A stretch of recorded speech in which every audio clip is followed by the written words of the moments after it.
25 kişi şu an bırakımlarımızdan keyin katıp tanışkına oturup bastırıyorlar. Jeyleşnen gün tertili en birinchilerden bulup bizning Boylar Sabahı listesinde o'rnashgan Ma'arif madaniyat salomatlik saqlov ishimiz dinlari 20-yil ishlanmagan natija yasab 21-yilga oldinda turgan burishlarni yoqtirgan chiqishlari bilan ular bu shiratlarni tutib turalar. Pakavazali Rais Nuralish kirgancha so'zni hozir beratiramiz Nurmajanov Innar Vakilovna Ushaskovoy полномоченная. Shunga ko'ra Nurmajan vakilning Innar Vakilovich rahmat aytasiz.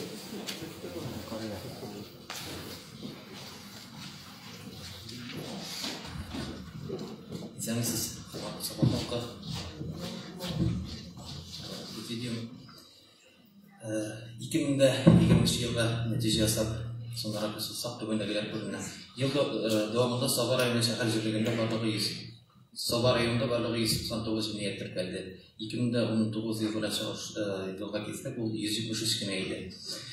Kalan şeylerine aşı 87% teşkil etti. Bu niyette Sabar Polisiyası olanları reddinde varan. 2020 yılda Ichki ishlar xizmatkorlari tarafından 7500 hududlik administrativ huquq buzilish ishlar oshirlandi. Shularning 6198i yo'l harakati erkinligi bo'yicha. Sabarning o'ziga kelganda Sabar shahar jarayonida 2020 yilda jinoyat tetiklandi. Былтыр 2019 yılda 69 jinoyatga tetiklandi. 2020 yılda Sabar shahar jarayonida huquq buzuq bildirma buyurusini profilaktika qilib 437 birimlik turli administrativ huquq buzuvlar aniqlandi. Bugungi kunda qiynoq bilan bog'liq jinoyatlar taraldi. Endi shularning Sabar shahar jarayonida 5 kishiga administrativ javobgarlikka tortildilar.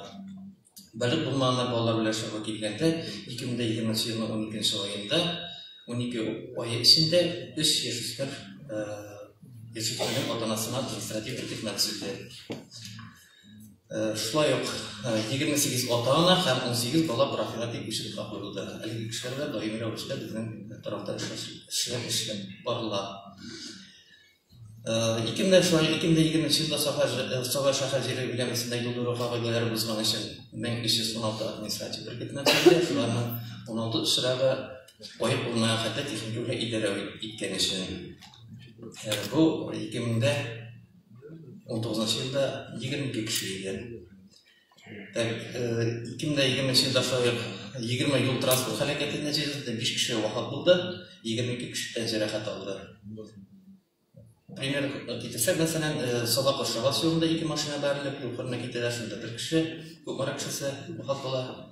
Sibit avlida boshqargan uchuvchi traktorda isrofatlikda aytib, kabinasini yig'ib tushib, uni traktor to'xtatib ketgan.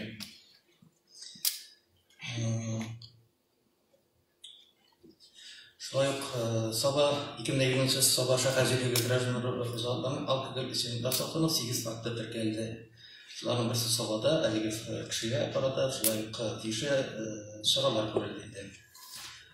Lekin talablarni bugungi kunda shu bo'lgan masksiz jamoat o'rinlarida yurgani uchun 2020 yilda bu jamoat o'rinlarida keliblar vaqt sotuv nuqtalarida 1333 kishiga administrativ huquq buzuv protokollari tuzilgan. Yuridik izohlarga kelganda 30 kishiga tuzildi. Shular birinchi so'zlaydi kelgan mashinalar haqida. Mashinalar endi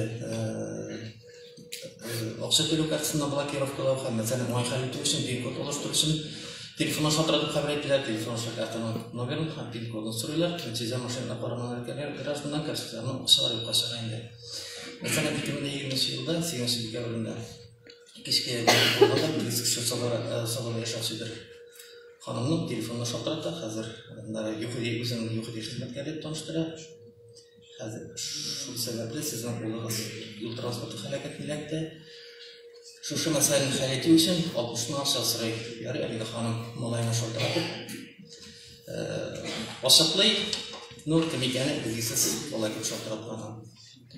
Шылай қысалда ешімше бір ханым, шылай өзінің машиналар әбірін әләгіп, бармағын әләгіп, 113.980 ақшасын бұрлаттайын. Шуңа көрі социаль қарапдан машиналар сапан бесе біріште кеңешімені айтып кетем. Шuna oltaq примерға келгенде, şu полиция қызметкері мұражаға дейтелерінде, сіздің туғаныңыз әлекті бұл қарекетіне решету үшін, әлімізді қайту үшін, осы күшерге сәлті әбізлерінде onlar etkense foto taşıyıp bir kaşına kadar görmez. Bunlar olmasın haber. Böyle ne bu kadar polisiye tepkisi yoksa защиты yolunu durursa.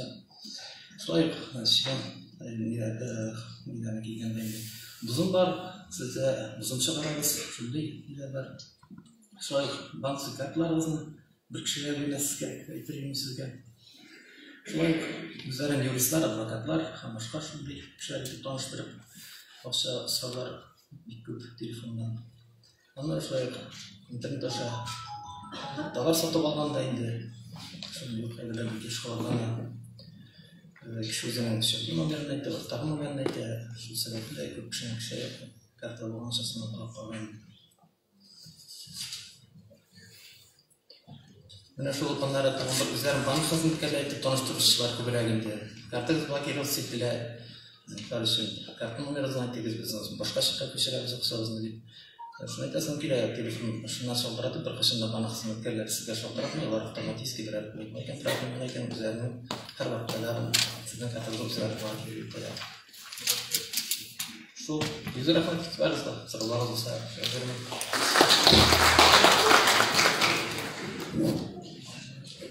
Hazır Sabah şehirciliği boyunca yangın çıkığı şirakları hem yangınlarını kesiltiş araları turunda Deklaratçı Tataristan Respublikası Sabah Abdülaşı rayonları boyunca yangın güzelçileri şenliğinin alıp barışı Bülük Neşenliği Galimulin Aynur Rifkatulina. Hayırlı günler, hürmetli jeyinde katnaşmışlar. Men sizden Sabah rayonunda bolan yangınlar bilen tanıştırıp bitirmem deganim. Bizning o'zgan 2020 yılda Sabah munisipal rayonu boyunca 33 yangın tіркелген endi. Alдағы 19 yılda yangın çırakları 19 yıl, buna көріп тұрасыз, почти 2 мәртебе yangın çıraklarının артуын. Yangınlarның келген зиян біздің 3 миллионда 727 мың тәшкіл етті. Ең қызғанышы şu yangınlarda біздің 2 kişinin ömrü üzere, birisi Üçüylü ауылында, birisi Şemerden ауылында енді. Yangınların çıkkan sebeplerine келгенде біздің elektr cihazlarını ornaştırу, ham texnik eksploatasiялау қағидаларын бұзу bilan 10 çırak tіркелген. Transport çarası bu yılların sistemler mekanizmlerin açık bulma arkasında bir çırak tіркелген. Mes cihazlarını ornaştırу ham eksploatasiялау қағидаларын бұзу bilan 6 çırak. От bilan soqsiz işitу, demek tortkanda soqsizlik bilan 10 çırak tіркелген. Ham şulay endi birer çırak yashin soğu ham iritib yağıştırу işleri boshqarilganda. Ham endi 5 çırak o'tirtu, pochok deb aytamiz o'sha. Bu bizning Şemerden avulunda 2 случай. Bukelde, Sabahda ham Göbençitsu avullarında tіркелген. Bizning şu aytib endi o'tgan 2020 yılda 25 bina yonib bitdi. Bunda bizning 7 turak yo'q, 2 kishi yashamay turganlar, 7 8 saroy, bir garaj. Ham 16 binaga ziyon keladi. Bunda bizning 4 turak yo'q, 1 kishi yashamay turganlar, 1 muncha, 2 saroy, ham bir garaj. Mana şu yangınlar şoğı boyunca deb aytdik, 5 yillik analizini olganda bizning birinchi o'rinda bara endi Şemerden avuli, aning 5 yilga 20 yong'in chirog'i tіркелген, anlari bara Soba yong'in chirog'i tіркелген endi. Mana şu yong'inlarni bo'ldirmas uchun bizga elementarniy yong'in qo'rqinchsizligi qoidalari o'ta usal endi. Ya'ni shu bilan hozirgi qoidalarga bu yildan o'zgarishlar kirdi. Aytganda videolarimda o'shaqlar videolarida ham bosqilardi. Basılarda deb aytamiz endi uşaqlar yo'q tiyila. Bu qolmay aytganda mangalda rizq pishirganda shashliklar ne pishiramiz bitmi? Anda ruxsat etiladi. Ham shulay qilib mollarga pishiradi, burjutga degan pishlar bor endi. Shular bilan pishirgan ruxsat etiladi. Endi yer ustida oshiq o'shaq yog'i, chup yog'i, Şüpşar yağı deb aytamiz, o'sha bu yer ustida shirinlar yog'i qansa kategoriyasiga tiyiladi. Bizning endi mana avullarda profilaktik guruhlar bo'ldirilgan bitdi. Shular kuzatib beramiz. Biz o'zimizdan shu reydlarga chiqamiz endi. узган ел гана шул 3 кеше административ чарага тартылды без күргәнегенә. Нашы нерәсәләргә безнең оларык булай инбиктеге особый противопожарный режим вакытында 15 майдан 10 апрельгә һәр елда дәврендә бу ягулар тыелачак. Шул нармына бу үлемнәр дип әйтеп киттем бит. Безнең быел чыккан республика буенча уже 25 үлем чираклары 25-тән артып китте инде. Үлем чираклары теркәлде. Менә бу шушы үлем чиракларын анализлаганда инде кешеләр үзләре төнге вакытта менә бу чыккан янгынның төтенне булалар, авыланып, аңына килә алмыйча янып бетәләр инде. Менә шундый случайлар булмасын өчен безнең инде хәзер ел дәврендә дип әйтәбез, республика буенча шундый программа бара. Мондай автономный пожарный извещателлар кую буенча. Мин моны тәҗрибә сайын күрсәтәм инде. Күбегез күптә күргән телевизорда бөтен җирдә сөйләп торабыз инде. Әмма ләкин шушы прибор белән күпме кешенең гомерләре сакланып калды. Менә бу елдагы җыеннарда йөргәндә алдагы елларны кешеләр күреп инде, менә ничә кеше килеп әйтте, ярый менә шундый ясап турында әйткән идегез. Үзебездә эздән генә калдык дип, кайсырындыр чыгып яна башлый, кайсырындыр теге газга куйган ризыгы күйеп төтен чыгып яна башлый инде. Менә шундый шушы прибор белән алар вакытында сизеп инде янгыннарны зурга җибәрмичә басып калганнар. Шул мәсьәләгә дә тәкъдим итәрим, шушы нәрсәне куярга безнең инде дәүләт хисабыннан менә ел эчендә 2876 датчик алынып куелган теге менә бу куелды. Авыр хәлдә булган семьяларга, ялгыз әби бабайлар теге ветераннарга инде күп балалы гаиләләргә куелды. Булар бүтән студентлар созашыкты хезмәтендә учетта булганнар. Һәм шулай ук инде кешеләр үзләрдәге менә безнең кибетләрдән алынган информация буенча теге күп датчик алынган инде 1143 датчик алынган. Узган елда 767 салынган инде соңгы вакытта кешеләр дәген азрак аңлап итә башладылар. Моның өчен штраф каралмаган, моның өчен теге мәҗбүри түгел бу. Просто үзебезнең сәламәтлегебезне саклыйбыз дисәгез, инсанлык саулыгын саклыйбыз дисәгез, безопасность буенча дип әйтәм, шундый биләне исәгез әйбәт булган иде. Һәм шулай җитәкчеләргә дә мөрәҗәгать итәм инде. Пенсионерлар пенсияга чыгып китә бит кешеләр, хезмәт эшчеләрегез инде шуларга да аңтыгы беләп буларак инде чыкканда пенсиягә шуның белән әзрәк тапшырсагыз, шундый автономный пожарный извещателләр әйбәт булыр дип әйтәм инде.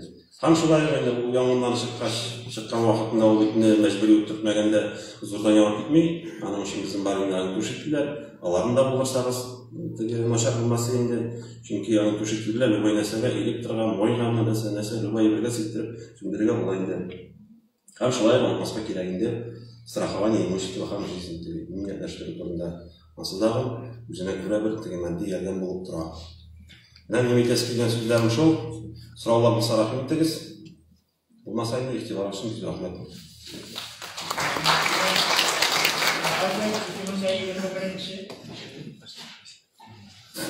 Хәзер 2021 елда янгын куркынычсызлыгы сезонына әзерлек һәм урманнарда янгын куркынычсызлыгы тәэмин итү буенча кирәкле чаралар күрү докладчы Сабабаш урман участок урманчысы күрүлмәштә. Дәвам итәбез алайса килҗитәре. Йогышлы авыруларның айрым төрләре һәм этләрне стерильләштерү буенча мәгълүмат докладчы Саба муниципаль районы баш ветеринар табибы Ганиев Зөлфәт Рифкатуллина бирелә. Рәхмәт итегез. Шәмсез җыенда катнашучылар, минем сезгә хайваннарга һәм кешеләргә куркыныч авырулар турында, янаган авырулар турында сөйләп китәсем килә. Беренчесе Африканың чумасы, шаратып әйткәндә африканский чума свиньи. Ул домузларга һәм калган домузларга куркыныч тудыручы вирус салуы, кешегә зыяны юк, әмма ләкин Сабарайның иң зур хуҗалыклары берсе Тәпитәге хуҗалыгына зыяны зур. 2020 елда Октябрьдә Татарстанда АШС чыкты. Беренчесе Орал Тамаки бистәсе кабинда 12 калган домузлар табылды. 20 декабрь көнне АШС диагнозы куелды. İkincisi Zey rayonu Korumalı Xandarbəski Xat Xəzəstəsi territoriyasında tutulan 8 qolan domuzuna 25 dekabrda aşırı yanızı qoyuldu. 2021 yılda Şıqqar Şuşukəndəgənə Qobat Zey rayonunda həm metroyonlarında oturan qolan domuzlarında şuay yox aşırı yanızı qoyuldu. Üstəbə etib kitəsin köyə, əgərdə sabah qırıyında olan qırıyanda qolan domuzlarını görünsə, 293 телефоны бойынша бірге сала ветеринария birleşmesine haber bekliyoruz sanırım. İkinci korkunç hava Kırgıbipa Oşkaynatı soğuş organları zalıvanı yukarı ölüşenlik ben habercilerine tuğan bir istiharı var. 2020 yılda Tatarsanda Kırgıbipa'nın 5 kişi var Türkiye'de. Bu rayonda 2 kişi var. Müslüm, Şüphere ve hem Yeşil Düzen oyunlarında. Kırgıbipa bu anda kışlarında hem kışlık produksiyasının yanında usulüden 90 yıl kaçağı var. Babakta bir kişilik uzak kışların iyilik grubunda yaptığı var. Üstüne etip gitmesin ki yazıcıları ciddi. Kışlar ola başlıyor, şekil ola başlıyor degende kışlar öyle başlasa şu an 293 telefonu boyunca sabah ветеринария birleşmesine haber bekliyoruz sorayım. Tatarstan Respublikası Sabah Municipal Rayonu Başkanlığı Komitetinin 2020 yılda Sabah Municipal Rayonu territoriyasında hocaları doğan etlerinin kısırlaştırıldığı municipal programmasının ortaokulundağı 579. pastalyeni kabul edildi. Bu pastalyeni güreşekte etlerine uçuş dinamiksin bütünü soğukbay etlerinin sonun kimlikleri hem hayvanlarına tilemegen nesebe avukat kimliğine bulunma 5 asılışıya bulmasının için etlerin kuşlarına taşanmasının için işlendiğinden programı biz sterilizasyon programısının halkka başka işliyoruz. Hem bu programı duyguların halkka devam ediyor. Hem bizden savaş akabiyeli boyunca 369 et iserlenen, şunun 69'da ona, şu 69 onayının 18'ine sterilizasyon yasaldı, ilgilenmesi atkaz. Sterilizasyon atkaz bilgen kişiler bizge yılga kitapları informasyon bilgetiyiş, et bu adama işe baba getirdik, hem tişi kakıkna baba tiyir. Haberini birinci akıllı, hem birinci akıllı oylarında bilgesi. Hem de indi olanlarda etler yüktü yuva. Rahmet Allah kardeşim. Rahmet sizlere.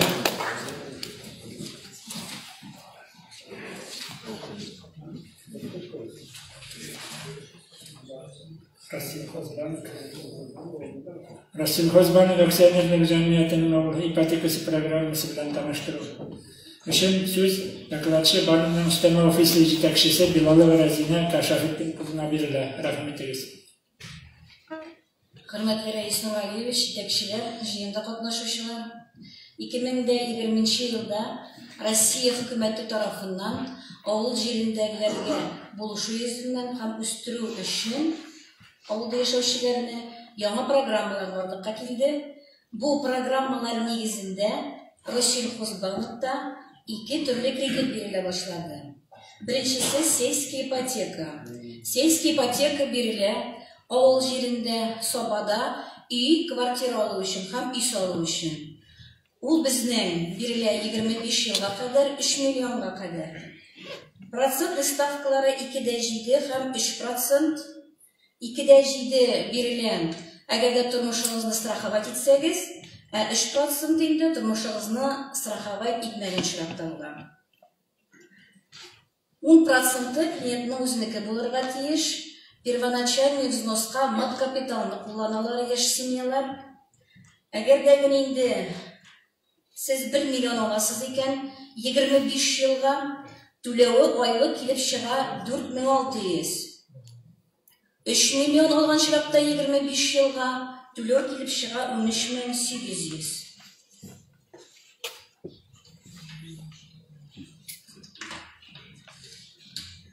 Eğer de siz 20. yılda, 21. yılda ikinci banktan olgansız iken kredit alу üçün, kvartira alу üçün bu kreditlarını тоже biz 2,7 hem 3% bilen refinanslay alabız. Bunun üçün sizge bir ay төлеген hem просрочка bulurga tegiş түгел sizning.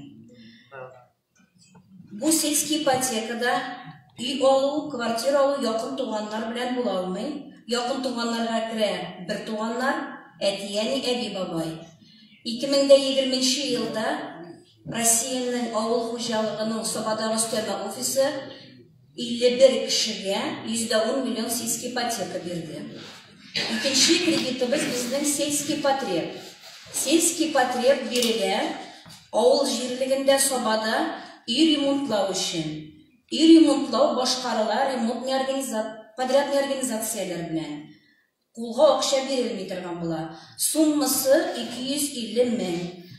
U zayavkalarni bir necha tapqir jibara alamiz, bir komplekt dokument bilan. Например, sizga kerak ekan 750 ming akşa indi uy remontlaw üçün, biz 3 тапкыр заявка кертәбез, bir комплект документ белән. Срогы 5 елга кадәр обеспечение кирәк түгел. 250 мең аласыз икән 5 елга, түләү килеп чыга 4800. Процентный ставкалары 3% һәм 5%, 3% тормышыгызны страховать итсәгез, 5% тормышыгызны страховать итмәгән чиракта. Кыскача гына сезгә җиткәсе килгән информациям шул. Әгәр дә тулырак информация белән кызыксагыз, Россельхозбанкта көтеп калабыз. Игътибарыгыз өчен бик зур рәхмәт. Сорауларыгыз булса җавап бирәм.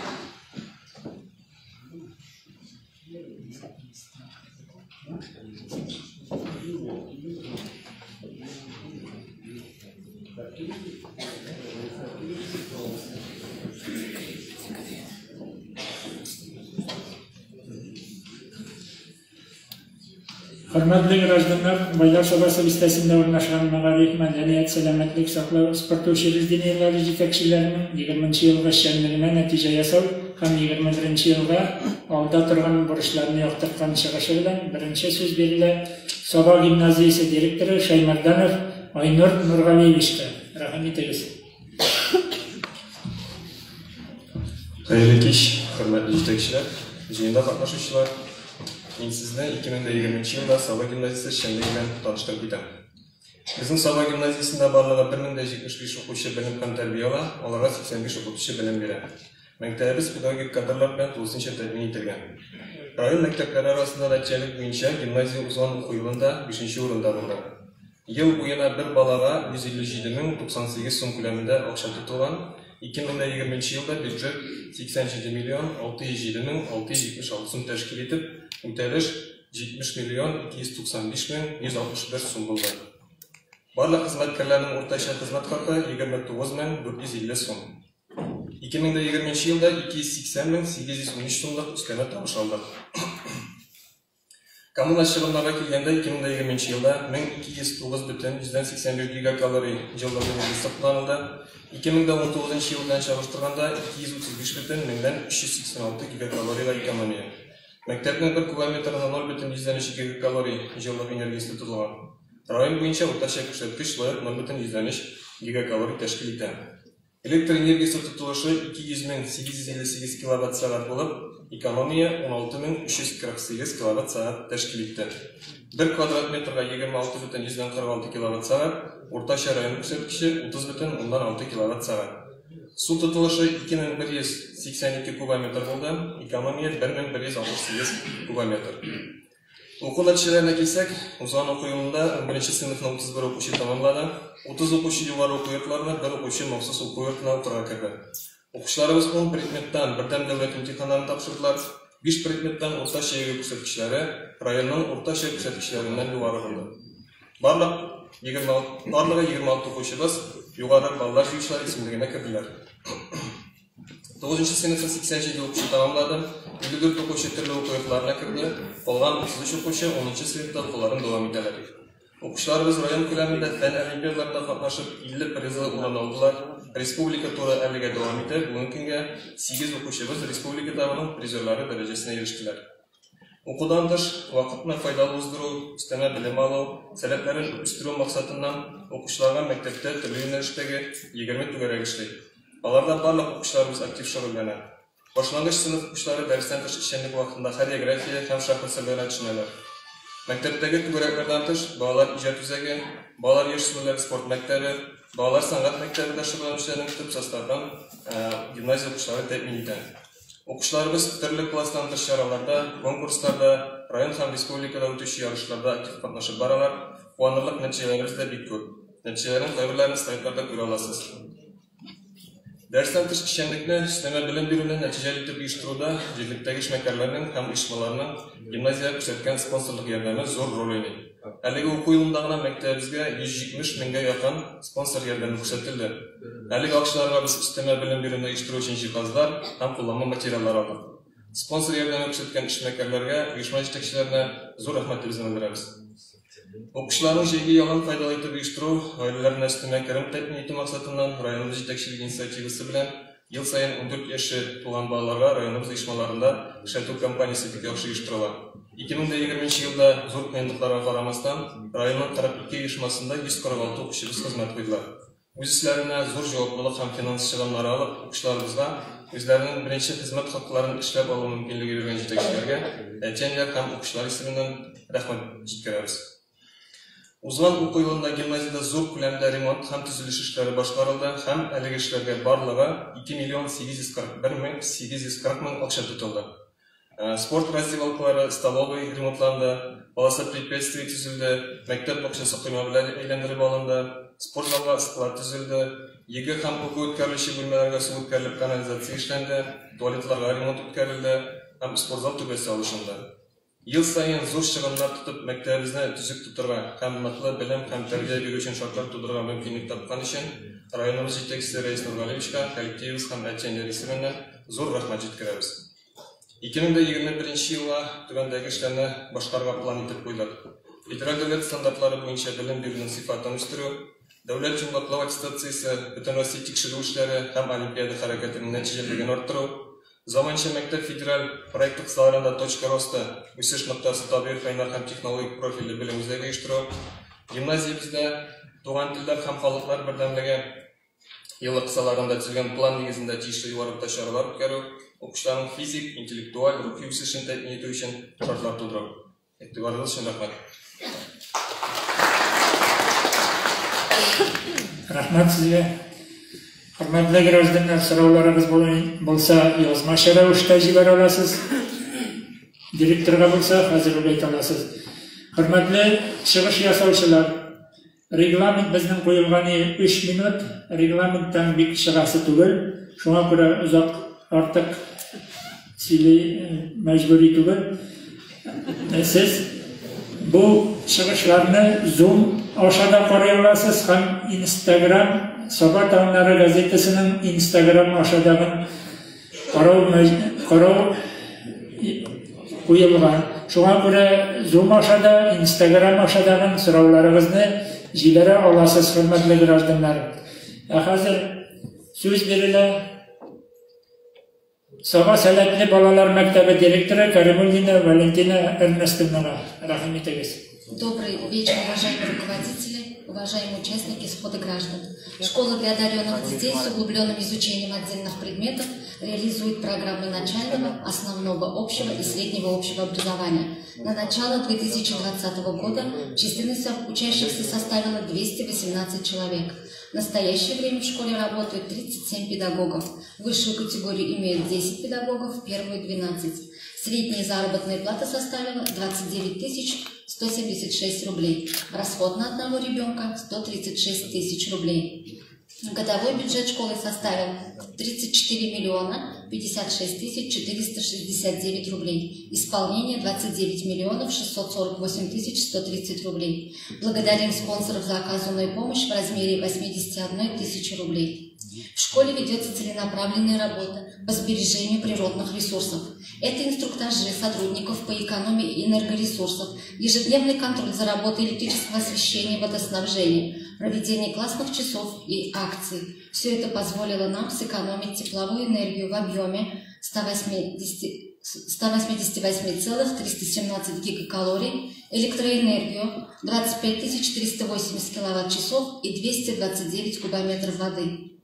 Эффективно и в обозначенные сроки были проведены ремонтные работы на общую сумму 1 миллион 345 тысяч 711 рублей.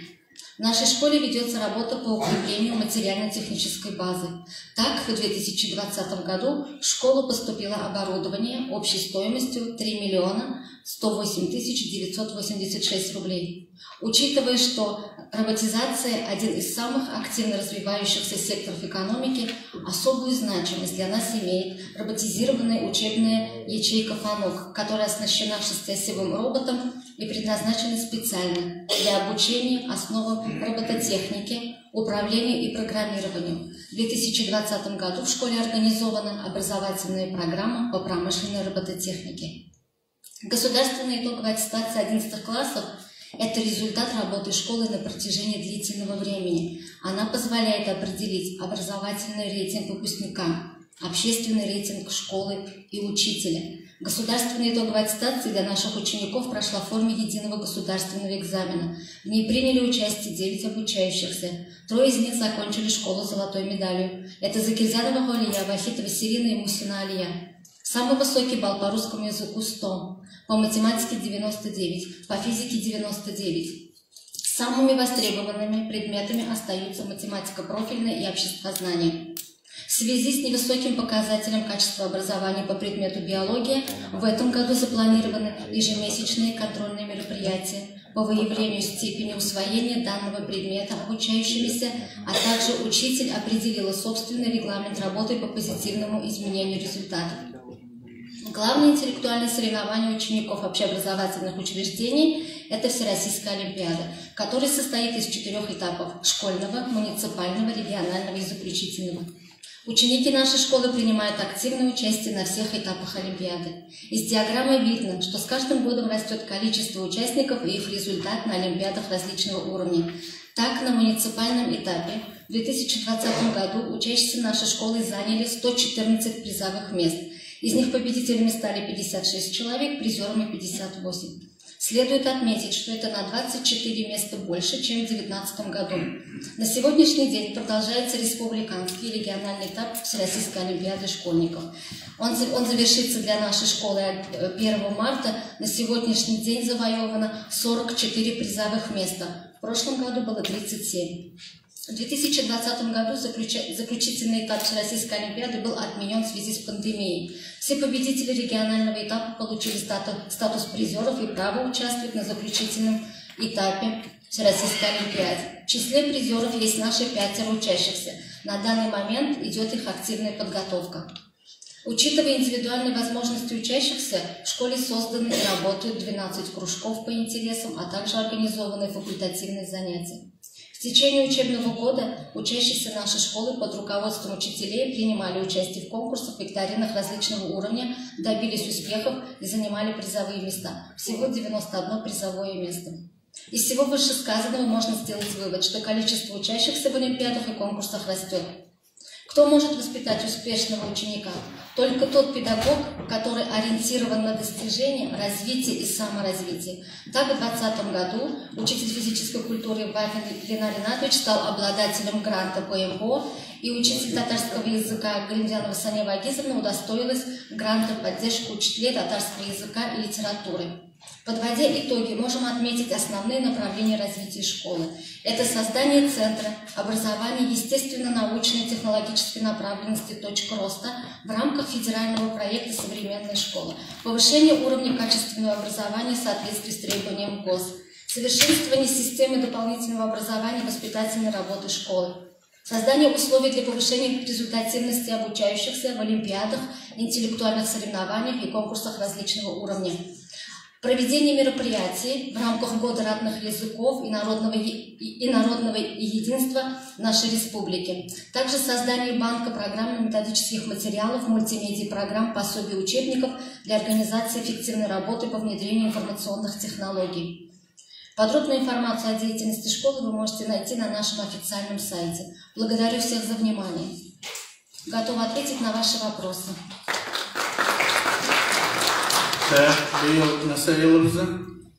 Год народного единства.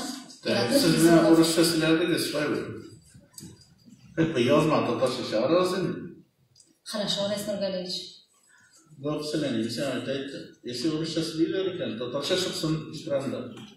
Если экран наоборот, тогда экран. Просто дело в том, что я не изучала татарский язык, когда обучала в школе. Нет, я ты говори по-русски, нет научусь... вопросов, но хоть на экране на татарском языке должно быть ваше направление. Хорошо, спасибо, я вас поняла.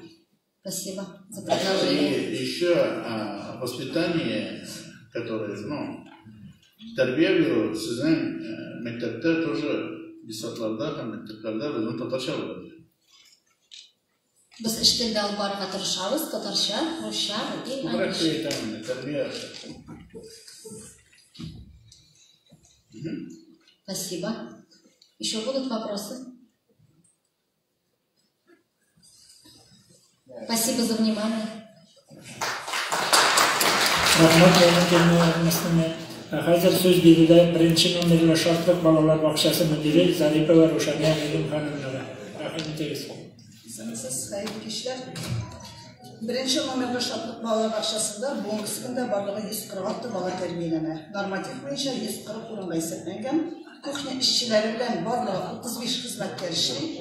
Bolalarga o'zlarining ish ustalari bo'lgan 14 pedagog, 13 yuqori bilimli, birsiz maxsus o'rta bilimli tarbiyachi, tüplü bilim ham tarbiya beradi. 7 pedagog birinchi kategoriyaga ega. 2020-yilda budjetga qaralgan 18 milyon 604.977 so'mdan 16 milyon 596.717 so'mga tutilgan. Bir bolaga o'rtacha %15.254 so'm akşa to'g'ri keladi. Barlık bağlarının yıllık yürüyüşü 22.768 gün teşkil etti. Elektrik enerjisi gaz su tutuluşuna girgende gaz 896 kubmetrga, su 106 kubmetrga artırarak tutulgan olsa, elektrik enerjisi tutuluşuna girsek barlığı 2020-yılda 69.931 kWh enerji kullanıp, uzgan yıl bilen çalıştırganda 6.912 kWh ekonomiyi bulgan. Terbiyeçilerimiz halkara fenli ameli konferansiyalarda, webinarlarda, seminarlarda, konkurslar, olimpiyatlarda katlaşıp bizlerinin bilimlerini arttırı üstünde daimi iş alıp baralar. Slaytta görüngençe türlü derecedeki diplom grantlarına layık oldular. Rossiya, Respublika, rayon kulak etkileyen türlü beygilerde, olimpiyatlarda katlaşıp matematik işlerle eriştik. Yıl terbiyeçisi 2021 orun, Qabaq bayrami 1 o'rin, Qarsınları yasağı boyunca rayon hem yuqori xizmatkorlari uyushtirgan konkursda 1 o'rinlar, eng yaxshi maktab yoni bog'chasi 2 o'rin, Yashil o't bayrami 3 o'rin ham boshqa 1-2 darajadagi diplom grantlarga ega bo'ldi. Bolalarimizni o'qishlar bilan shodlanmay mumkin tugul. Barliq 47 bola turli Rossiya Respublika ko'lam olimpiadalarida, turnirlarda qatnashib, 1-2 darajadagi diplom grantlar bilan bo'laklandilar. Bolalarga türlü yaklar bizleştiriyor, kişi yaktan selamet yaşa ülevuşu alıp barga konüktür maksatından çıkıp, rayon yetekçileri tarafından uyuşturulan mümkünlüklerden faydalanıp, Leskos Sarayı, Sava Yüzü Vasiyini, bolalar icap güzel bilen tığız ülkede iş alıp barabız. Bolalar yaş yüzüşü, yaş hak kişiler tüvereklerine, balafınar proyektine bilgiler, şahmat oyunu bilen kızıksınıp şıgılaneler. Özümüzden pedagoglar tarafından uyuşturulan türlü tiyatr, robot texnika, sanat üsülem hem başka şunlu şaralarda bitlep katlaşalar. Bilgili bulmanca 2020 yıl pandemiya bilen hatırda kalacak. Şuna kanımazdan bizden işlerin tutlatılmadı. Bolalar okul programısından orta olmasınlar için etiyeniler bolalar bilen gazetede de iş alıp barıldı. Yerlerinde video şıgıller, faydalı sayıtlarla sıltamalar jiverildi. Biz her daim bayram şaralarının videosunu, fotoğraflarını Instagram sayfasında ulaştırıp etiyenilerine taşıtırıp bararız. Okul terbiye işleri bilen birlikten Ceygişir'de bakşayamızı yemlendirip, kışkı şırda grippa karşı profilaktik şaralarda kullanıp, bağlarını tanıp, bu işlerine yana üretim maksatından çıkıp, türlü faydalı ülenler, yeşilçe üstürüşlerde ikinci eğdirilgen. Bardağı 235 kilogram kişi, 237 kilogram şirindir, 65 kilogram soğan, hem 15 kilogram sarımsak yiyip alınıp bağlarına resim hazırlığında kullanıldı. 14.850 so'mlab isteme tarış alındı. Şulayıp rayonumuzda ötkerilen türlü spor şaralarından da şiddet kalmayız. Voleybol, şamrı yarışlarında da aktif katlaşırız. Sanat ülkesinde de şiddet kalmışa, bağlarla birlikte rayon sahnesinde konsert programı bilen şarkı yazarlar, Sovet yıllasını da uyuşturulan ömürlerde de katlaşırlar yetişiriz. 2020 yılda Bakşan'ın materyal teknik bazısını oturup, değişik taraflarda doğru gidiyorlar. Çıkıp balık tükümlerle bilgiler, ikilemler taban üstte kurumluklar, uyum pişmakları alındı, sürgüler yönetildi. 2021 yılda tüp maksat edip, Olga taba ilişkilen uğuşları zilengine şiddenmişe, etik enilerle tağındanlık ilimtede bulduğunu, yakşı gösterişlerine girişini, bağlarına selime girişini teyin ettiğini, materyal teknik bazının buna maksat edip koyarız. İndi manda bana işlerimizden sanap tuttuğu mümkün değil, Bakşamızda işlerge, bağlarla terbiye verirge, barlıkın kişilikler tutarılan rayon yetekçilerine rahmetimizi çıkarırız. İhtibarınız için zor rahmet.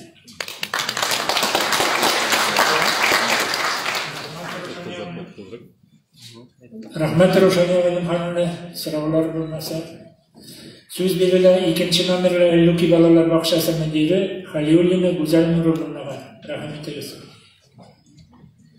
Hayırlı жетекшілер, райондашлар.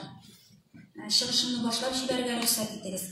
Сабаның ikinci номерлі Әллүки балалар бақшасы 1986 жылдан алып бүгінгі күнге қадар қызмет көрсетті.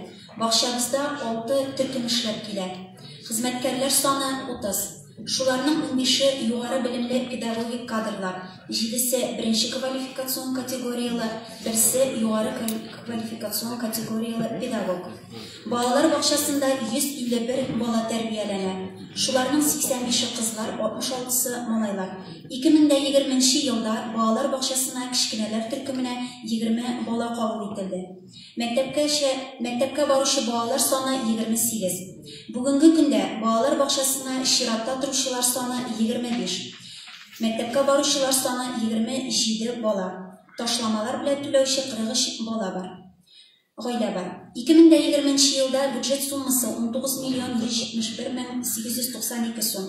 Үтәлеш 16 миллион 540 мең 537 сум. Бер балага каралган сумма 116 мең 490 сум тәшкил итә. Ел буена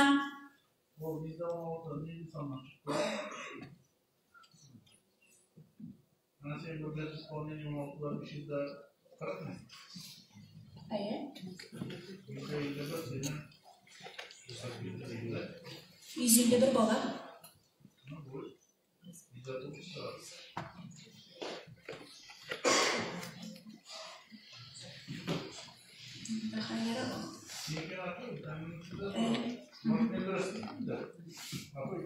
Yarar, anlaşıldı.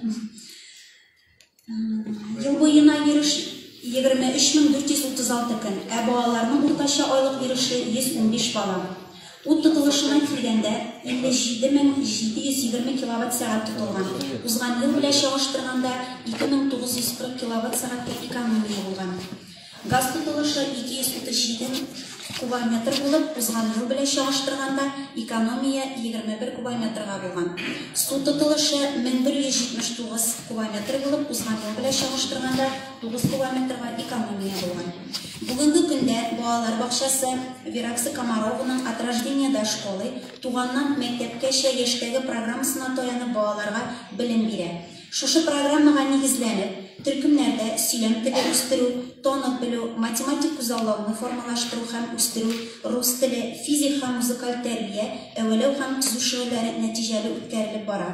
2019-2020 уку елында балалар бакчасында тематик план нигезендә барлык чараларда үткәрелде. Педагоглар, балалар, әтиәниләр катнашында район, республика күләм бәйгеләр оештырылды. Шушы бәйгеләрдә катнашып, безнең балалар бакчасы нәтиҗәле урыннар алды. Район тарафыннан үткәрелгән республика яшел ут бәйгесендә 2нче урын, район күләмендә 2 весна 2020 бәйгесендә гран-при. Инде республика күләмендә экология һәм табигый байлыклар министрлыгы тарафыннан иң яхшы балалар бакчасы дигән диплом тапшырылды. Яңа ел бәйрәменә территорияны бизәү буенча 1нче һәм 3нче урын. Әллүки балалар бакчасында тәрбияләнүче уртанчылар, зурлар, мәктәпкә әзерлек төркеме балалары, ученый малыш, я тоже участник дорожного движения кебек олимпиадаларда катнашып, 1-2 дәрәҗәдәге дипломнар белән бүләкләнделәр. Педагоглар район республика тарафыннан үткәрелгән бәйгеләрдә бик актив катнашып киләләр. Шулай ук интернет ресурслар аша да Россия күләм бәйгеләрендә катнашып, нәтиҗәле урыннар алалар. Физическая культура и спорт альтернатива покупным привычкам воспитатели России бәйгеләрендә 1-2 урыннар алдылар, дипломнар белән бүләкләнделәр. Балалар бакчасы һәр даим төзекләндерелеп, яңартылып тора. 2020 елда бакчабызның биләмәсен яхшырту буенча 1 миллион 271 сумлык ремонт эшләре башкарылды.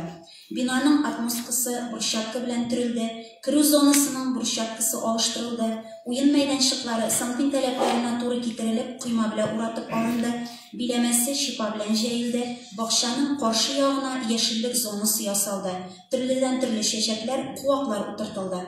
Шушы матурлыкны тудыруда ярдәм иткән район башлыгы Рәис Нургалиевичка коллектив исеменнән зур рәхмәтебезне җиткерәм. Татарстан Республикасында 2021 ел Туган телләр һәм халыклар бердәмлеге елы дип игълан ителде. Әйінді Татарстан Республикасы Мәғариф һәм фән министрлыгының 1355 бұйрығы негізінде Әлүки балалар бақшасы татар тілінде тәрбие һәм оқыту буенча база мәктәпкәчә белем бирү оешмалары исемлегенә керде. Бұйрық 2020 елның 17 декабрыннан 2021 елның 1 январыннан безнең балалар бакчасында бу өлкәдә эшләү буенча маршрут төзелде. Балалар, әти-әниләр, педагоглар катнашында эшчәнлекләр, чаралар, кыска вакытлы проектлар, акциялар, вебинарлар оештыру. Алга таба максатыбыз шушы куелган бурычларны гамәлгә ашыру. Шушы урында чыгышымны тәмамлап, барыгызга да исәнлек, саулык теләп калам. Илебездә тынычлык, иминлек булсын. Игътибарыгыз өчен рәхмәт.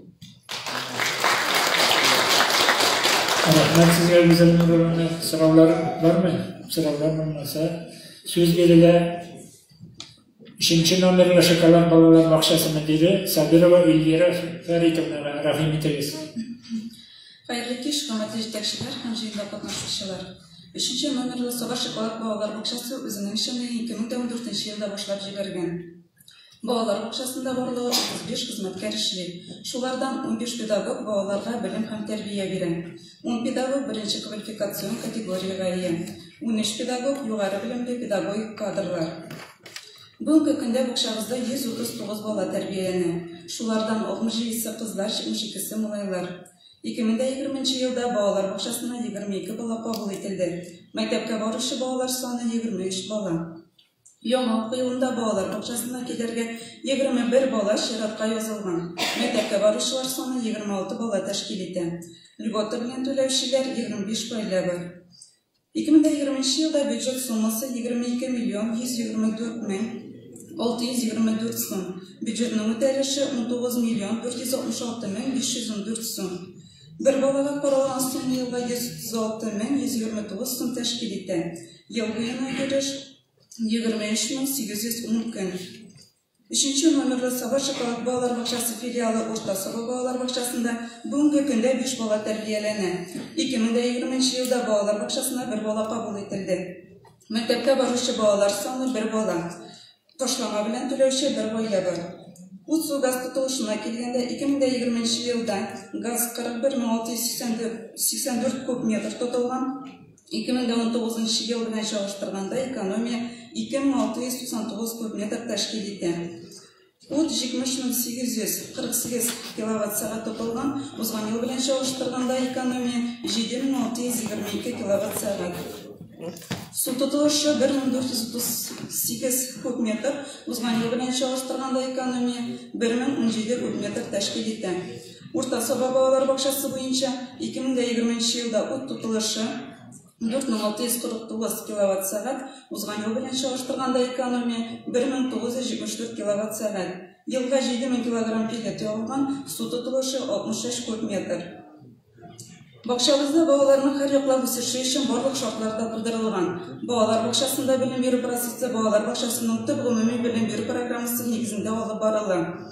Балаларның күпкырлы үсешендә өстәмә белем бирү эшчәнлегенең роле бик зур. Балалар һәр даим түгәрәкләргә йөриләр. Атнага 2 мәртәбә уртанчылар, зурлар һәм мәктәпкә хәзерлек төркемнәрендә кызыклы инглиз теле, зурлар төркемендә бассейнда йөзәргә өйрәнү, компьютер һәм мин, мәктәпкә хәзерлек төркемендә буздашу, шахмат түгәрәкләре үткәрелеп барыла. Бакчабызда тематик план нигезендә төрле чаралар үткәрелә. 2020 елның сентябрь аенда бакчабызда балаларга экологик тәрбия бирү өлкәсендә педагогик осталыкны арттыру буенча мәктәпкәчә белем бирү учреждениеләре педагоглары өчен экологик ассорти дигән темага район семинары үткәрелде. Семинар бик эшлекле үтте. Безнең балалар бакчасы коллективы педагоглары район, республика күләмендә конкурсларда актив катнашып, төрле дәрәҗәдәге урыннарга ия булдылар.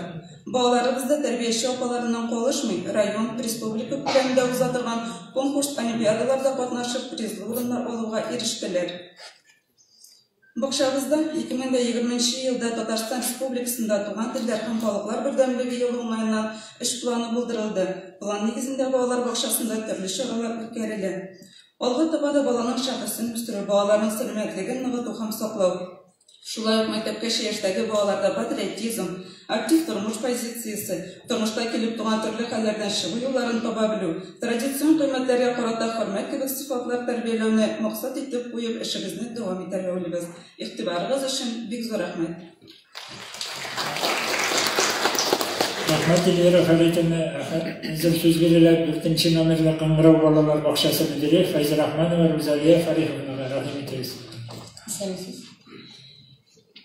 Сабаның 4-нче номерлы Кыңгырау балалар бакчасы 1989 елда төзелгән. Бинага норматив буенча 140 бала каралган. Бүгенге көндә бакчада 144 бала тәрбияләнә. 32 хезмәткәр эшли, педагогларның саны 14. Аларның берсе югары, 8-е беренче категориялы педагоглар. Бюджетта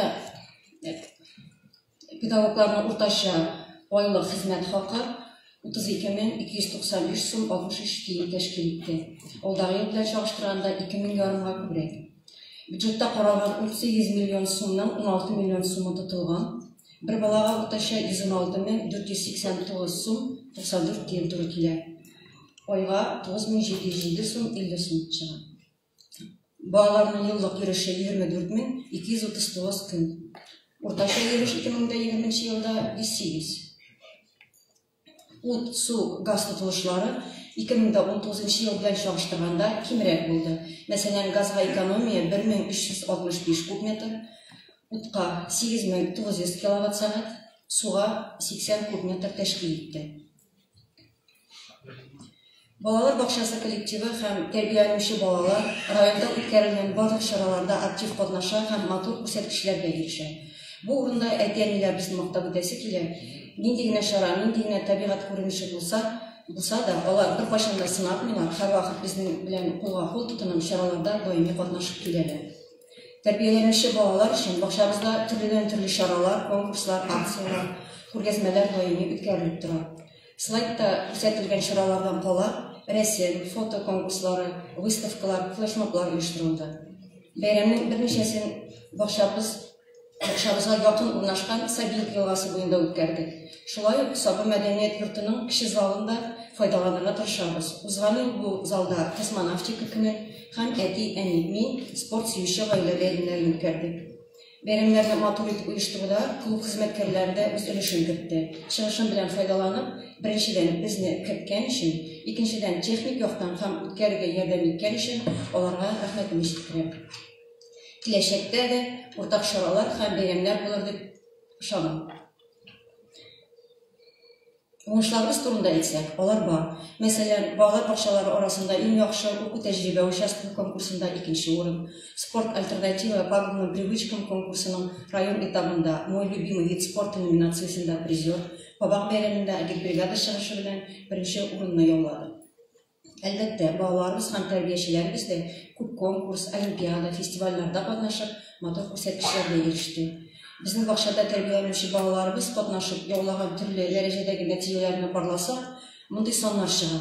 Россия дәрәҗәсендә 37 кеше 1нче урын, республикада 13 кеше 1нче, 8 кеше 2, 14 кеше 3нче урын, район дәрәҗәсендә 2 кеше 1нче урын, 1 кеше 2нче урын яуладылар. Педагоглар ирешкән нәтиҗәләр дә слайдта күреп үтә аласыз.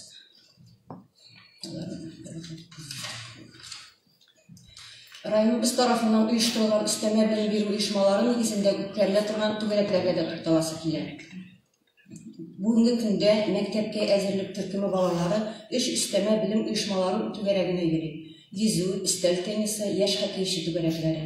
Өлкән группа йөзү, хореография, шахмат түгәрәкләренә йөри. Моннан тыш режим моментларында үзебезнең педагоглар да балаларга төрледән төрле түгәрәкләр оештыра. Мәсәлән, кызыклы математика, яшь эколог, робототехника, ритмопластика, сәнгатьле сөйләм, оригами, театр, ГТОга әзерлек түгәрәкләре эшләп килә. Балалар уен формасында төрле өлкәдә белем, тәҗрибә һәм тәрбия ала. Бакчабыз җылы, матур һәм уңайлы булсын өчен ел дәвамында төрле эшләр башкарыла, материал техник база яратыла.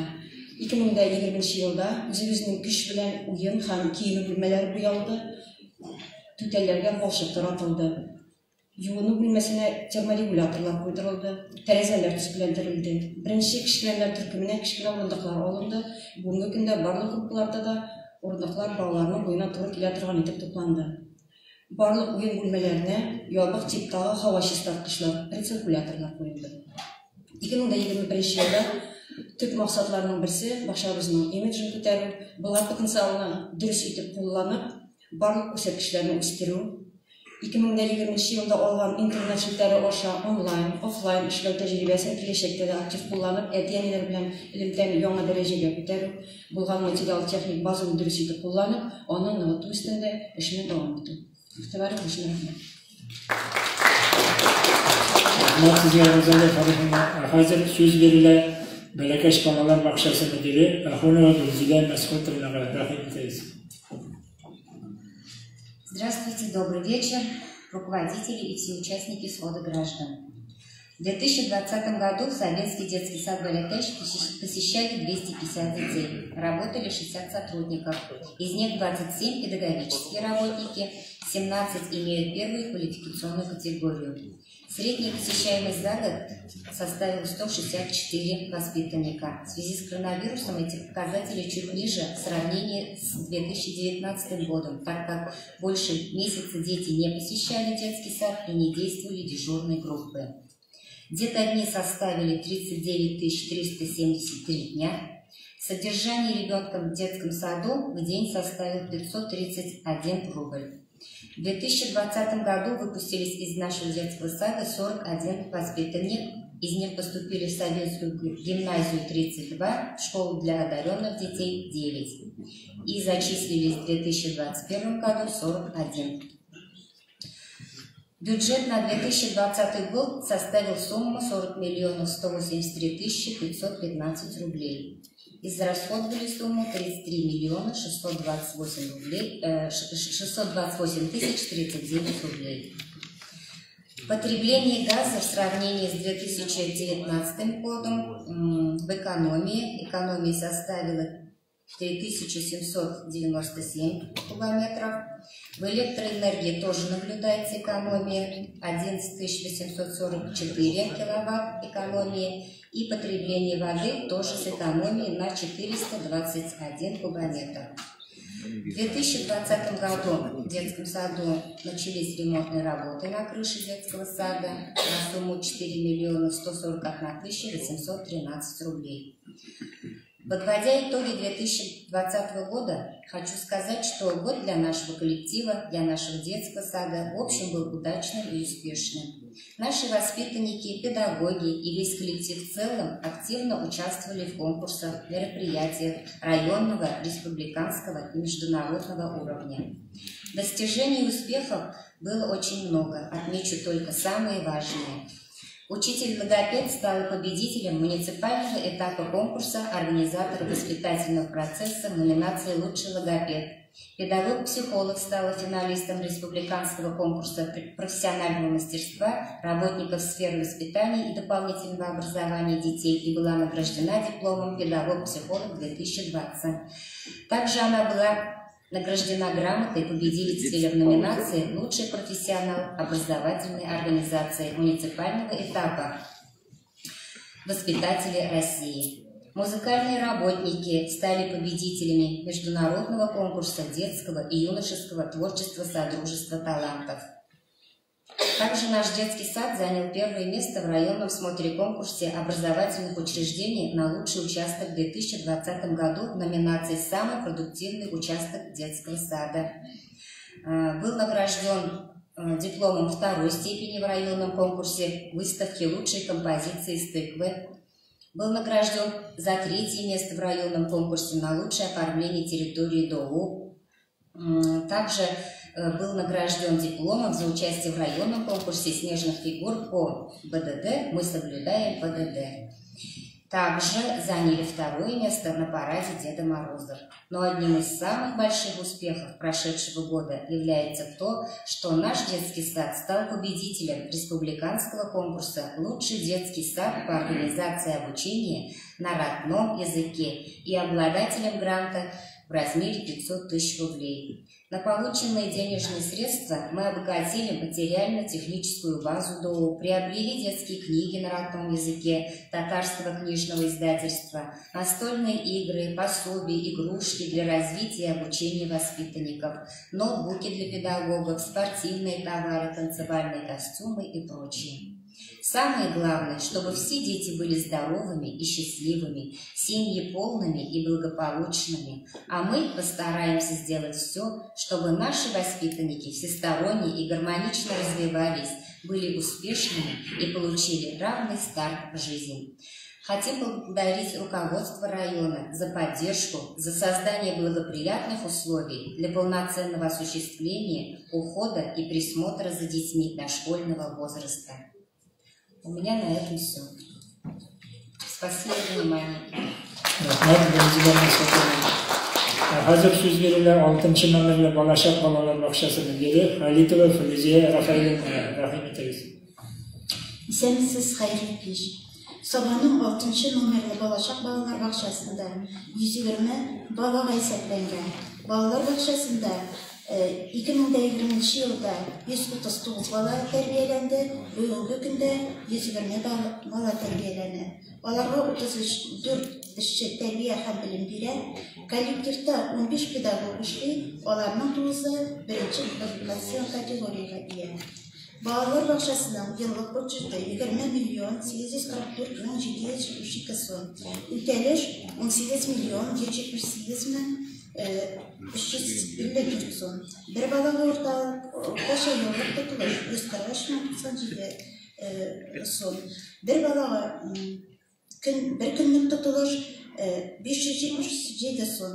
Балаларның орташа еріші 81 бала. 2019-2020 оқу елында 44 бала оқырға кірді. Шуларына 13 бала сәләтлі балалар мектебінде, 26 бала гимназияда, 4 бала Келдібек, 1 бала Юлбат мектеплерінде білім ала. 2020 елда 26 бала балалар бақшасына келді.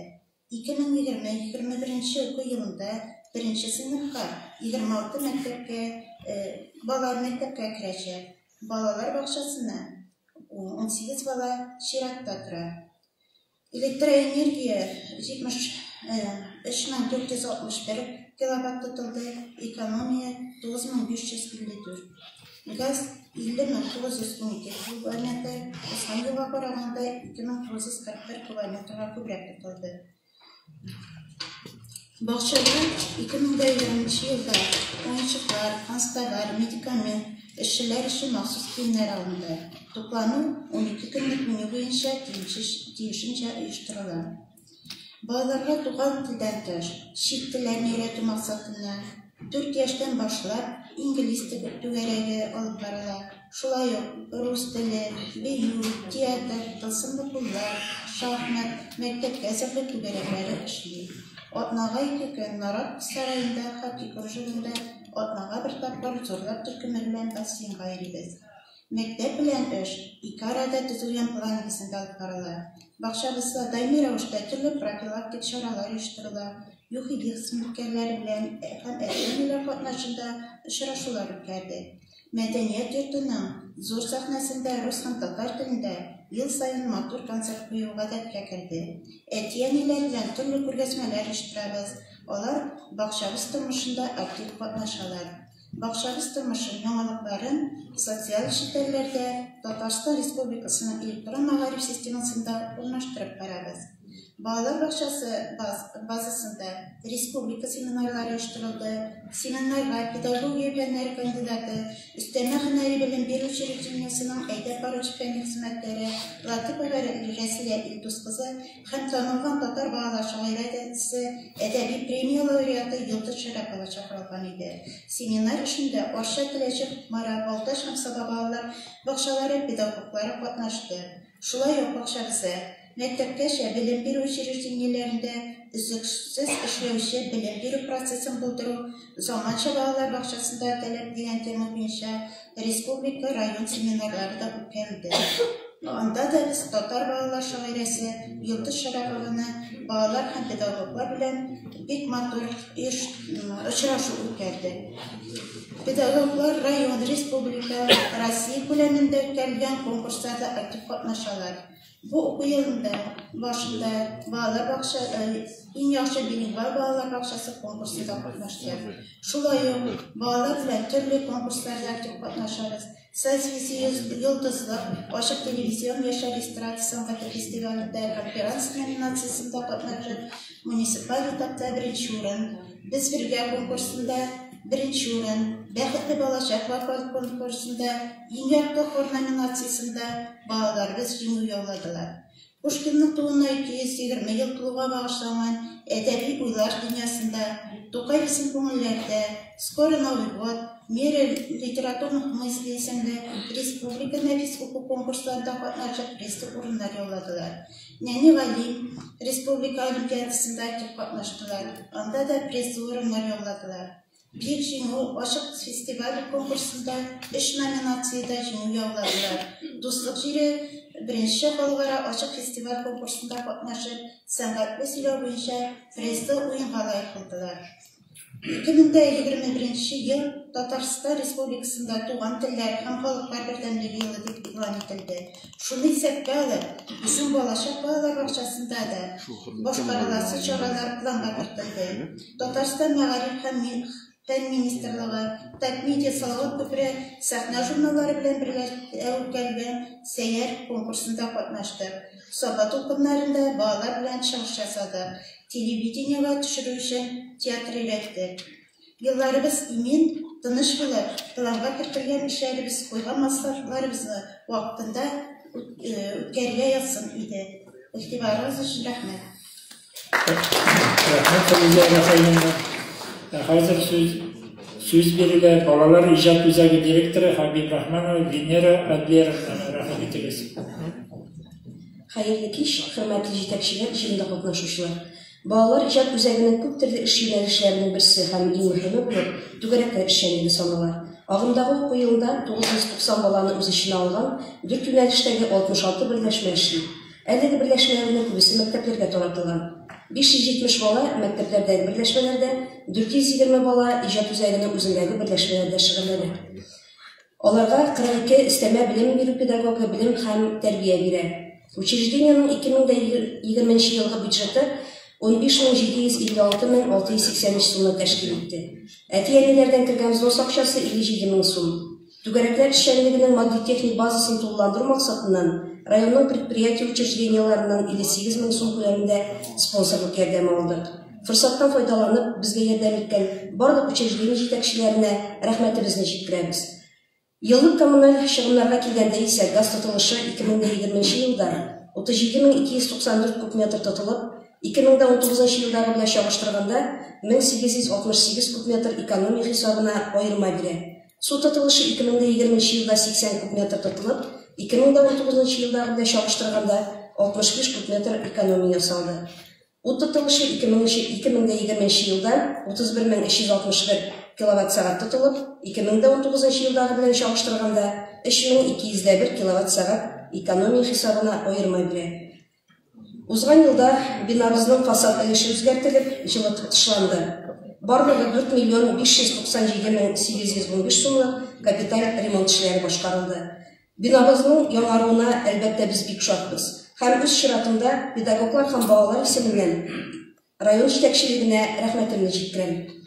Укучыларның милли үзаңын үстерү, талантлы балаларны тәрбияләү максатында ел дәвамында иҗат үзәге базасында безнең тарафтан барлыгы 30дан артык чара оештырылып, аларда 2000-дән артык бала катнашты. Район мәктәпләрендә белем алучы укучылар өчен аерым чаралар оештырылса, иҗат үзәгенең үзендә шөгыльләнүче балалар өчен төрле төрдәге интеллектуаль, музыкаль уен ярышлар, рәсем һәм кул эшләре бәйгеләре оештырылды. Туган телләр һәм халыклар бердәмлеге елы уңаеннан берничә чарада инде узган елның ахырында катнаша башладык. Декабрь айында Татар сүзе республика бәйгесенә үзебезнең алып баручылар берләшмәсендә шөгыльләнүче укучыларыбызның чыгыш язмалары тәкъдим ителде. Республикада беренче тапкыр узучы Милли мультфест балалар кинофестивалендә катнашу өчен исә татар телендә төшерелгән кыска метражлы фильм һәм татарча анимацион фильмнар төшереп җибәрдек. Гомумән укучыларыбызның Укучыларыбыз барлыгы 117 республика чарасында катнашып, җиңүче һәм призер дәрәҗәсендәге 174 призлы урын алуга ирештеләр. Ноябрь аенда ел укчысы республика бәйгесенең муниципаль турында иң яхшы өстәмә белем бирү педагогы һәм иң яхшы педагог оештыручы номинацияларында катнашучы педагоглар өчен муниципаль этап оештырылды. Бүгенге көндә укытучылар белән зона турына әзерлек эшләре алып барыла. Өстәмә белем бирүнең аерым бер юнәлеше булып техник иҗат белән шөгыльләнү өлкәсе тора. Мәктәпләрдә балалар иҗат үзәгенә караган 27 техник иҗат юнәлешендәге түгәрәк эшли. Әлеге юнәлешләр буенча укучылар ел дәвамында төрле ярышларда катнашып килделәр һәм әлбәттә сынатмадылар. Икшермә кадет интернат мәктәбе һәм Лесхоз урта мәктәбе базаларында суда модельләштерү һәм авиа модельләштерү юнәлешләре буенча сәламәтлек мөмкинлекләре чикле балалар өчен ярышлар, укытучылар өчен республика күләм стажировкалар үткәрелде. Гомумән алганда, балалар белән эшчәнлек җәйге каникул вакытларында да тукталмады. Ямле Саба яр буенда, Олимп ял паркында, Сабаның үзәге урамында барлык саклану чараларын истә тотып, группаларга бүлеп, балалар өчен һәр даим күңелле ярышлар һәм бәйгеләр оештырылып торды. Район башлыгы Рәис Нургалиевич Миннеханов инициативасы белән районыбызда 2019-2024 елларга каралган Саба балаханәр һөнәрләр шәһәре муниципаль программасы булдырылып, балалар иҗат үзәге коллективы белән берлектә әлеге проект үз эшен ел дәвамында алып барды.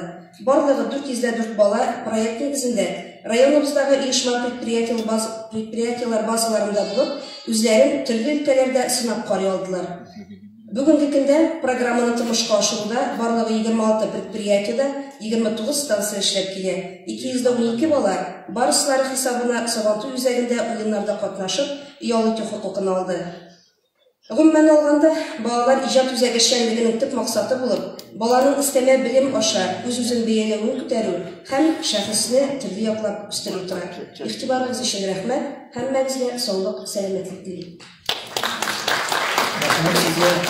Hozir so'z beriladi Bolalar san'at maktab direktori Azizov Almaz Dilnurovich rahimahulloh. Xayrli kech, hurmatli yetakchilar, jenda qatnashuvchilar. Bolalar san'at maktabining ishchanligi bolalarga üstəmə bilim berүү, onların ijod masalalarini oshkor ham o'stirүү, axloqiy ham fizik yaxtan komillashtirүү, san'at ham madaniyat yo'nalishi bo'yicha hunar so'ylov, bo'sh vaqtlarini durust ham foydali uyushtirishga yo'naltirilgan. Maktab ish yo'nalishi bo'yicha tarbiya ishini olib boradi, muzika, biyu ham rasm san'ati. Muzika yo'nalishi 3 raqamda bayon, fortepiano, skripka, gitara, o'yin qurollari, vokal turlari bo'yicha klasslarga bo'linib o'qitiladi. Әлі бұл yılında Bolalar san'at maktabida 505 o'quvchi üstəmə bilim oladi, shulardan 221 o'quvchi Bolalar san'at maktabida o'qiydi. Muzika yo'nalishida sinflarda barlig'i 181 o'quvchi, biyu yo'nalishida barlig'i 230, rasm san'at yo'nalishida barlig'i 94 o'quvchi. Bu yılında birinchi sinfga 88 o'quvchi qabul etildi, shag'ir sinflarda 41 bola o'qiydi. O'zgan yil 48 o'quvchi tamomlagan, shulardan 5 o'quvchi profilli o'quv yurtlarida bilimlarini davom etadi. O'quvchilarga bilim ham tarbiya berүү yo'nalishida Bolalar san'at maktabida barlig'i 24 ishchi xizmat ko'rsatadi. Shularning 17si o'qituvchilar, chetdan kelib ishlovchilar, 3 o'qituvchi, barliq o'quvchilarda yuqori bilimli, 6 o'qituvchi yuqori kvalifikatsion kategoriyaga ega, 10 o'qituvchi birinchi kvalifikatsion kategoriyalar. 2020 yil natijalari bo'yicha o'quvchilarimiz turli darajadagi konkurslarda barlig'i 144 prizli o'rin oldilar. Shularning 300 Grand Prix, 125 laureat, 15 diplomat ham bir maxsus priz. Созвездие Дозук фестивалында Хамматов Вадиля birinchi darajada diplomga ega bo'ldi. Yoshlik buyukliklari ikkinchi darajada diplom ham ko'chirib o'ta turgan muzikal apparatura bilan bo'laklandi. Noyabr oyida Yekaterinburg shahrida Shumabas oshiq tubakara konkursi o'tdi. Bu konkursda Rossiyaning turli tubaklaridan 70 dan ortiq buyuk kollektivlar qatnashdi. Shular orasida Bolalar san'at maktabining buyuk kollektivlari final tur natijalari bo'yicha jinoiy bo'ldi ham sahna kostyumdan tik turgan 20.500 so'mlik sertifikat bilan bo'laklandilar. Bolalar san'at maktabida zamonaviy texnologiyalarni qo'llanib, 20-yilda barlig'i 154 chora uyushtirilgan. Masalan, ta'sirning 100 yiliga o'yini, rasm ko'rgazmalari, Tatariston Respublikasining o'tkazilgan madaniyat xizmatkari Edgar Habibulin ham uning ijodlash turkumi bilan qiziqli ham ko'ngilli uchrashuv, maktab ko'lamida mo'jizalar quruqligini, xalq o'yin qurollarini boshqaruv ustalar jamoasining legendar garmonchi Yulari Valiyulin bilan traditsion kecha. Soba madaniyat yurtida 2 kun davomida Radul Talantov o'rta sabog'ida yurak jilisi deb isimlangan ijod konsertlari. Jayga kanikul yillarida bolalarning yo'lini foydali ham natijalar uyushtiruv maqsadidan Yamli Soba yor bo'yida turli chora belgilab uzdirildi. 2020 yil 2 kun davomida Radul Talantov o'rta sabog'ida yurak jilisi deb isimlangan ijod konsertlari. Jayga kanikul yillarida bolalarning yo'lini foydali ham natijalar uyushtiruv maqsadidan Yamli Soba yor bo'yida turli chora belgilab uzdirildi. Инвалид категориясында кысылмыша сәламәтлек шикле булган балалар мәктәбендә кулчыкларын ныгыту буенча мастер-класслар үткәрелде. Укучылар гасыйфатлы билим бирүдә мәктәпнең материаль-техник базасын нык булуы мөһим. Моның буенча районнарда максатчан эш алып барыла. 20 елда мәктәбебез мәдәният милли проекты программасына кирде. Әлеге программа Россия Федерация президенты указы негезендә мәдәният өлкәсендә билим бирү учреждениеләрен җиһазландыру максатыннан эшләнгән федераль проект. Әлеге программа буенча Салават сәнгать мәктәбенә 7,598,890 сумга музыка кораллары, җиһазлар һәм укыту материаллары кайтарылды. Шулай ук 20 елда бюджет хисабыннан 212,030 сумга укыту тәрбиясенә кирәкле җиһазлар алынды, 1,201,860 сумга Созвездие Йолдызлык фестиваленә сәхнә костюмнары тиктерелде. Барлыгы 20 елда бюджетка 399,560 сум иреклек түләү җыелды. Әлеге акчаларның 294,420 сумы мәктәптә үткәрелгән чараларга, сәхнә костюмнары тиктерүгә, музыка коралларын йомгаклауга, килүгә тотылды. 30 газ тотылышына килгәндә 20 елда барлыгы 37,294 кубометр газ ягылган, 1 квадрат метрга 20,57 кубометр туры килә. Узган ел белән чагыштырганда 1 кубометрга кимрәк. 31,361 киловатт ут тотылган, 1 квадрат метрга 17,30 киловатт туры килә. Узган елныкыннан 1,76 киловаттка кимрәк. Һәм 188 кубометр су тотылган, 1 квадрат метрга 0,1 кубометр туры килә. Узган ел белән чагыштырганда бинаның фасадына ремонт эше булу сәбәпле 48 кубометрга күбрәк. Төзүчеләргә перерасход өлешенә чөп ясап тапшырылды. Игътибарыгыз өчен рәхмәт.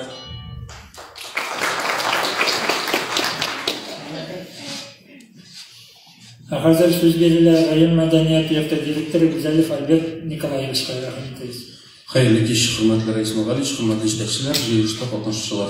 Гомер-гомергә мәдәният кеше тормышында әһәмиятле өлкә булып тора. Рухият һәм матурлык башлангычын саклап калуда ярдәм итә. 2020 елда район мәдәният йорты тарафыннан 136 мәдәни чара оештырылды. Кышкы каникул көннәрендә район мәдәният йортында оешмалар заявкасы буенча балалар өчен 12 тапкыр яңа ел тамашалары күрсәтелде. Үзәк мәйданда балалар һәм өлкәннәр өчен күңел ачу чаралары оештырылды. Таисырның 100 еллыгы, районыбызның 90 еллыгына багышланган концерт, Таисырның атказанган артисты Шамил Бариев, язучы журналист Тәлгат Нәҗмиев тууына 70 ел тулу уңаеннан портрет кичәләр, Рәйсә Имамиеваның «Шырлар алмашканда» китабы презентациясе, республика күләм Балкыш фестиваленең зона турында җиңүчеләр концерты халык тарафыннан җылы кабул ителде. Районыбыз халкы театр спектакльләренә дә көтеп ала. Район мәдәният йортына Балкыш халык театры куйган «Авылга кызлар килде» спектакле 9 тапкыр куелды. 3096 тамашачы карады. Мизгел үзешчәннәр театры Айгөл Әхмәтгалиеваның «Күз нурлары» спектакле белән халык мәхәббәтен яулады. 2 ай эчендә 4 тапкыр куелды. 9 клуб берләшмәсе уңышлы эшләп килә. Аларның чыгышлары җыр, биюне юлдаш иткән Саба ягы халкының сәнгатен югары дәрәҗәдә булуын дәлили. Апрель-май айларында чаралар дистанцион үткәрелде. Социаль челтәрләрдә төрле хэштеглар астында җырчы, баянчы, сәнгатьле сөйләүчеләр онлайн үзешчән сәнгатькә тартып, Instagram битләренә 107 сонда фото-видеоязмалар урнаштырылды. Саба минем гүзәл ягым, туган тел, мин яратам сине Татарстан, День Победы җырларына челленджлар ясалды. Май аеннан августка кадәр Саба парк, Ямли Саба яр буенда җырлы кич күмәк җыелып, саф һавада җырлап кич утыру чаралары халык тарафыннан җылы кабул ителде. Җәйге каникулда балалар мәйданчыкларында 24 мавыктырыш чаралар уздырылды. Бар уңайлыклары булган кече зал төрле мәдәни чаралар уздыру өчен менә дигән урын булып тора. Балаларның иҗади потенциалын тулырак тормышка ашыру өчен мастер-класслар, концертлар, цирк, күңелле тамашалар, театрлаштырылган чаралар уздырылды. Яшьләр өчен төрле бәйгеләр, Фирдус Самаев белән фан очрашу, студентлар көне уздырылды. 2020 елдан татар кино белән тыгыз элемтәдә эшлибез. Һәр җомга көн зур экраннан мультфильм, кинолар күрсәтәбез. Агымдагы елда бөтен Россия күләмендә оештырылган Казан сөлгесе фестиваль конкурсында катнашып, Дулкын халык бию коллективы гран-прига лаек булды. Бюджеттан тыш киремне арттыру максатыннан төрле алымнар кулланыла. Ростовой куклы персонажлары булып, өйләргә йөреп, балаларны туган көннәре белән котлаудан 23 мең, кыш бабай котлауларыннан 11 мең, күчмә концертлардан 19900 сум, мультфильм кино күрсәтеп 16750 сум күләмендә түләүле хезмәткә акча кертелде. Агымдагы елда отгаз тотылышы буенча экономия ясалды. 2019 жылда 49.704 кубометр газ жағылса, 2020 жылда 48.840 тәшкил етті. 864 кубометрға экономия жасалды. Ағымдағы жылда 1 квадрат метрға 21 кубометр тәшкил етті.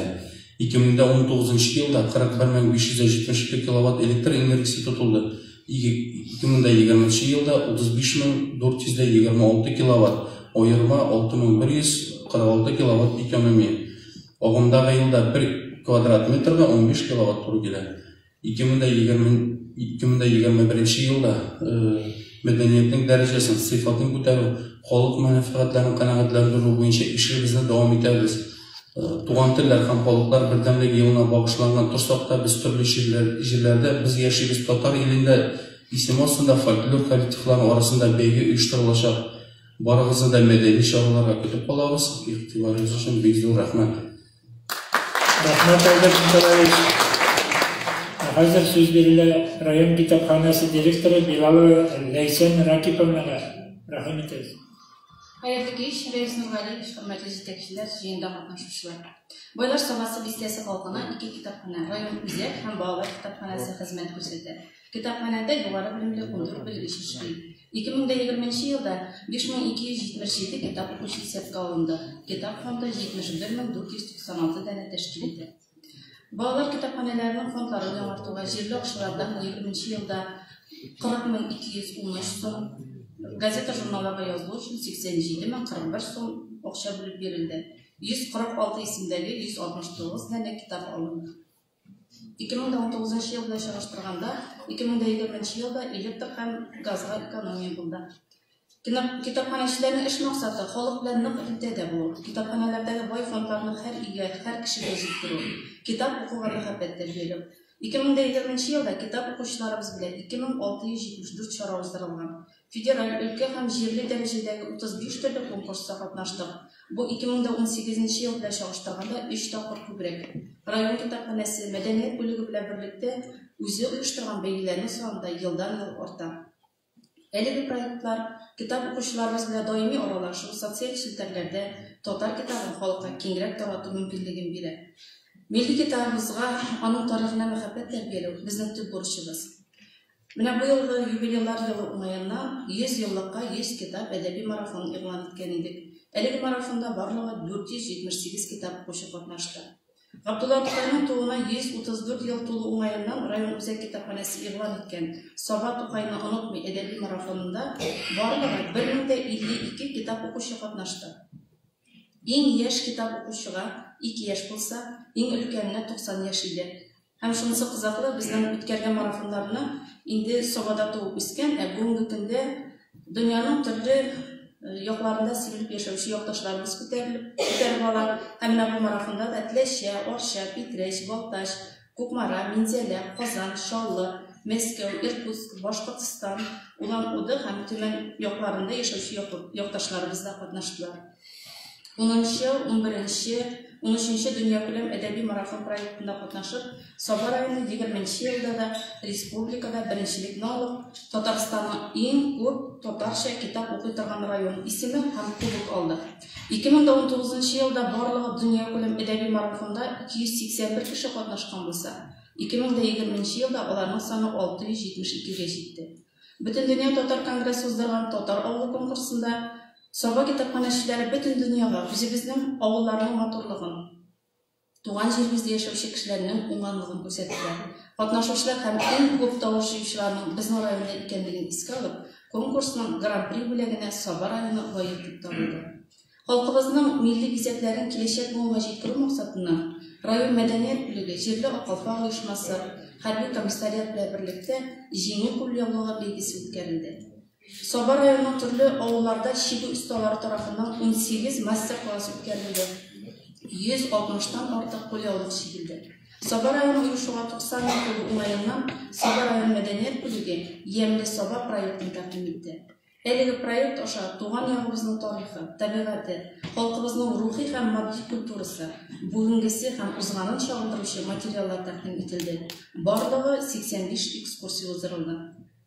Каникулларны файдалы уздыру максатыннан район балалар китапханәсе җәйге китапхана проектын дәвам итте.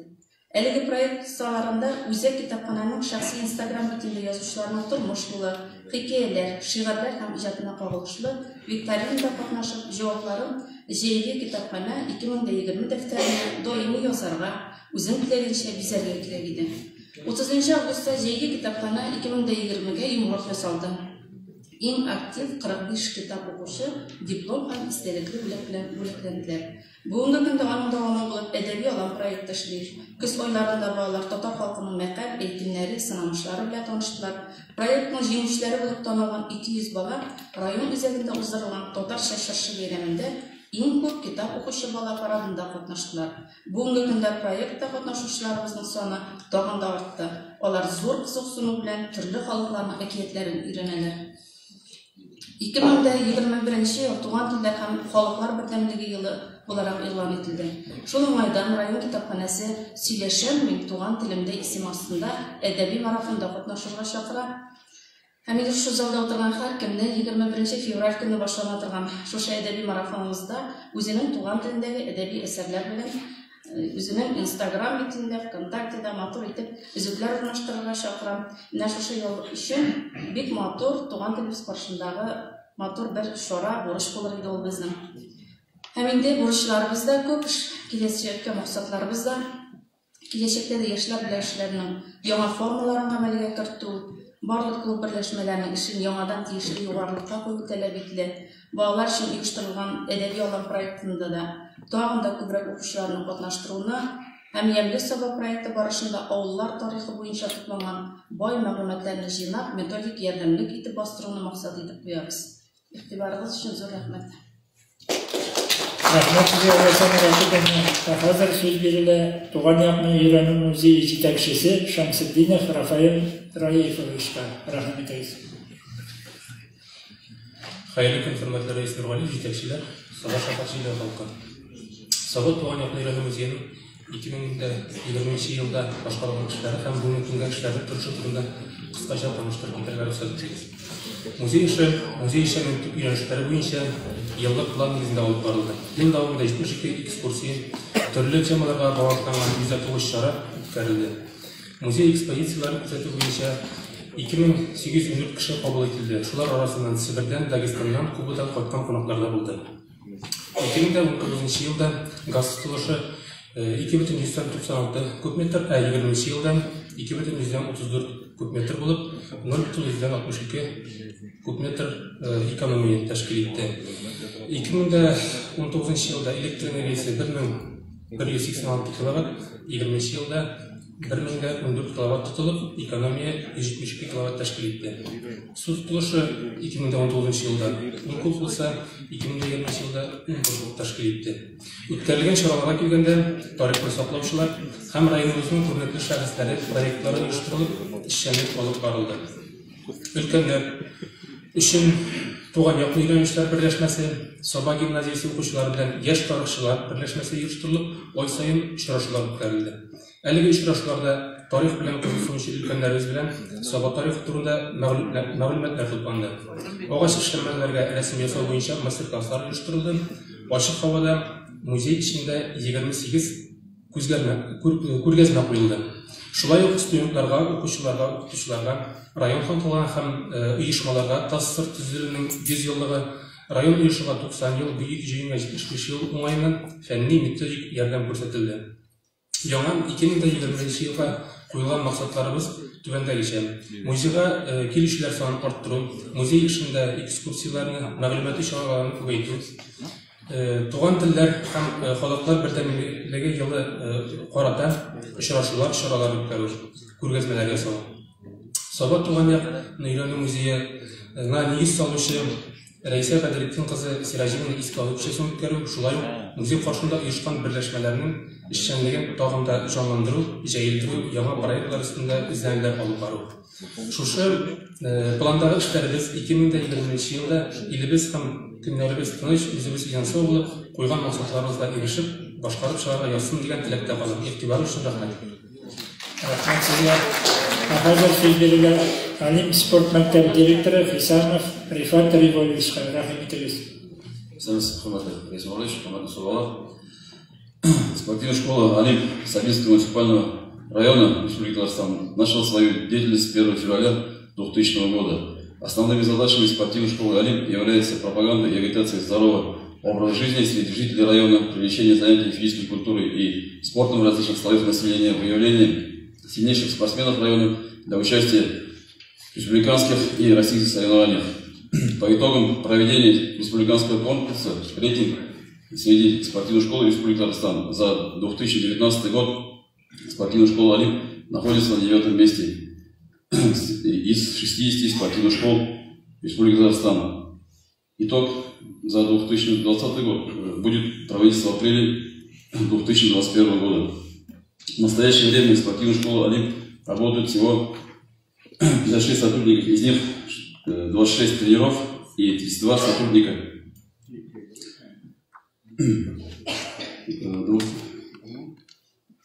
В 2020 году количество воспитанников спортивной школы составляет 858 воспитанников. В 2019 году составило 841 воспитанников. Средняя заработная плата тренеров в 2019 году составила 32 140 рублей.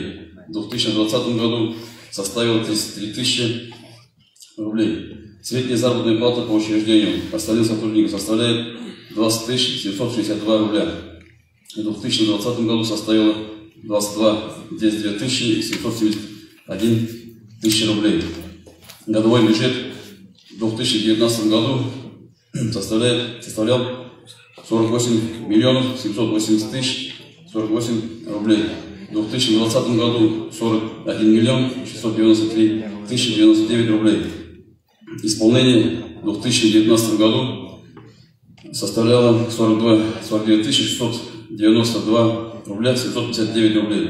В 2020 году 36 миллионов 672 тысячи 424 рубля. Бюджет в 2019 году составлял 173 510 рублей, в 2020 году 131 152 рубля. Расход по газу спортивной школы «Олимп» общей площадью 338 квадратных метра в 2018 году был 16 350 километров, в 2019 году 14 687 километров, в 2020 году 13 500 километров. И экономия по газу составляет 1187 километров.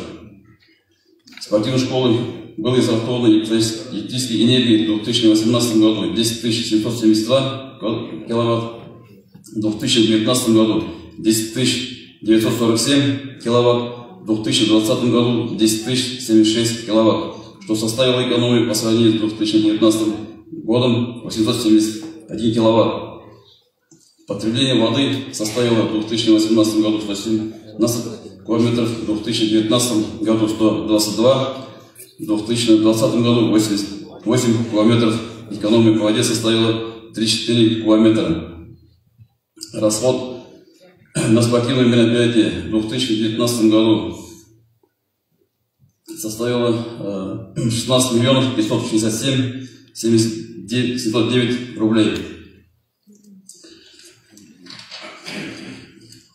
В том числе это относится сюда и транспортные услуги 10 559 599 рубля.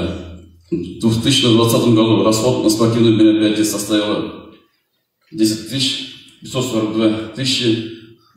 миллионов 542 тысячи 302 рубля. Количество мероприятий в 2019 году воспитанники спортивной школы «Олимп» участвовали в 392 мероприятиях, из них районные 92, республиканские 257, всероссийские 43 мероприятия. По итогам 2019 года спортивная школа «Олимп» воспитанники заняли 324 призовых места во всероссийских, межрегиональных, республиканских и районных мероприятиях. В первенстве ПФО заняли одно призовое место, это вольная борьба, межрегиональных 6 призовых мест, это настольный теннис, бокс, фигурное катание, и во всероссийских соревнованиях 24 призовых мест. В первенстве России заняли одно призовое место, первенстве мира заняли одно призовое место. И на чемпионате Республики Татарстан и первенстве Республики Татарстан 59 призовых мест. В республиканских соревнованиях 98 призовых мест, в районных соревнованиях 134 призовых мест. В 2020 году воспитанники участвовали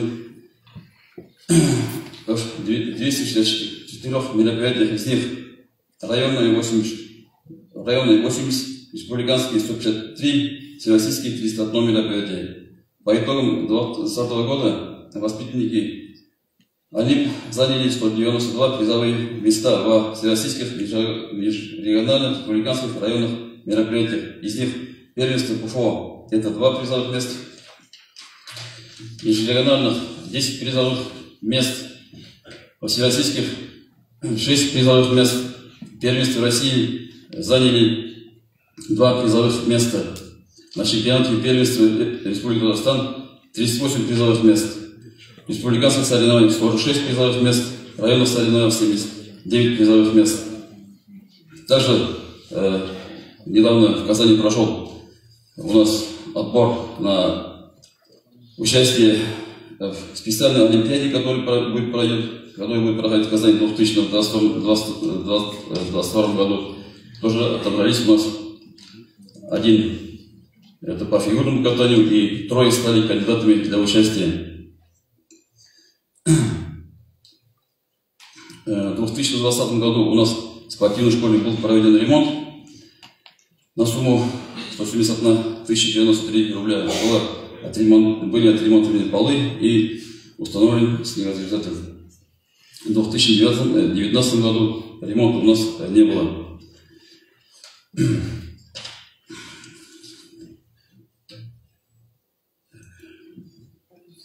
В сентябре 2008 года состоялось открытие плавательного бассейна СОПа, площадь здания которого составляет 3122 квадратных метра.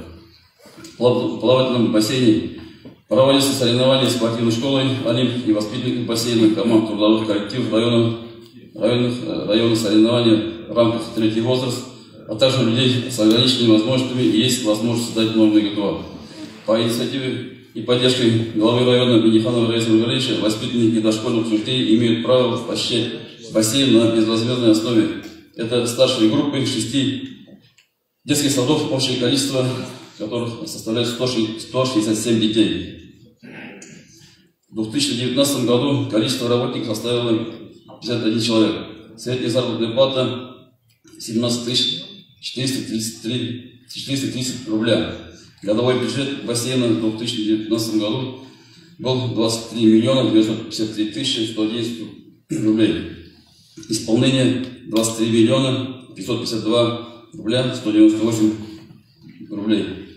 Небюджетный доход составил 1 866 910 рублей. В 2020 году количество работников 49 человек. Средняя заработная плата работников 19 880 рублей. Годовой бюджет бассейна в 2020 году составляет 24 575 204 рубля. Исполнение 22 457 510 рублей. Небюджетный доход составил 834 190 рубля.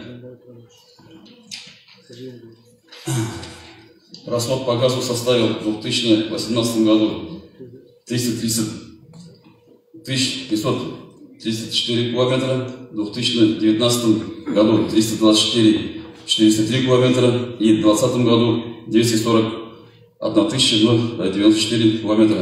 Экономия по газу составила 83 309 километров.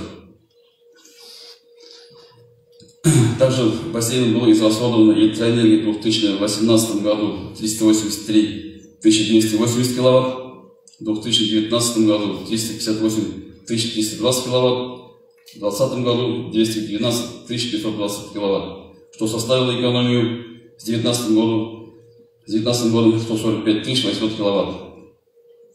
Расход электроэнергии в декабре 2000 года составил 27 960 киловатт, после установки светодиодных светильников 317 штук. Расход декабря 2020 года составил 20 840 киловатт. Разница это 120 киловатт по сравнению Потребление воды в 2018 году составило 9233 кубометра, в 2019 году 9227 кубометров, в 2020 году 1902 кубометра. Экономия воды составила 325 кубометров. Также был произведен ремонт чаши бассейна на 3 миллиона 890 рублей, замена светильников на 3 миллиона 700 миллионов рублей, система судейства и хронометража на 2 миллиона 100 тысяч рублей, кондиционеры были заменены на 200 тысяч рублей, система дозирования 250 тысяч рублей. Также были отремонтированы потолки на 2 миллиона 620 миллионов рублей. Общий ремонт составил 12 миллионов 735 тысяч рублей. Также было асфальтировано на сумму 845 тысяч 819 рублей.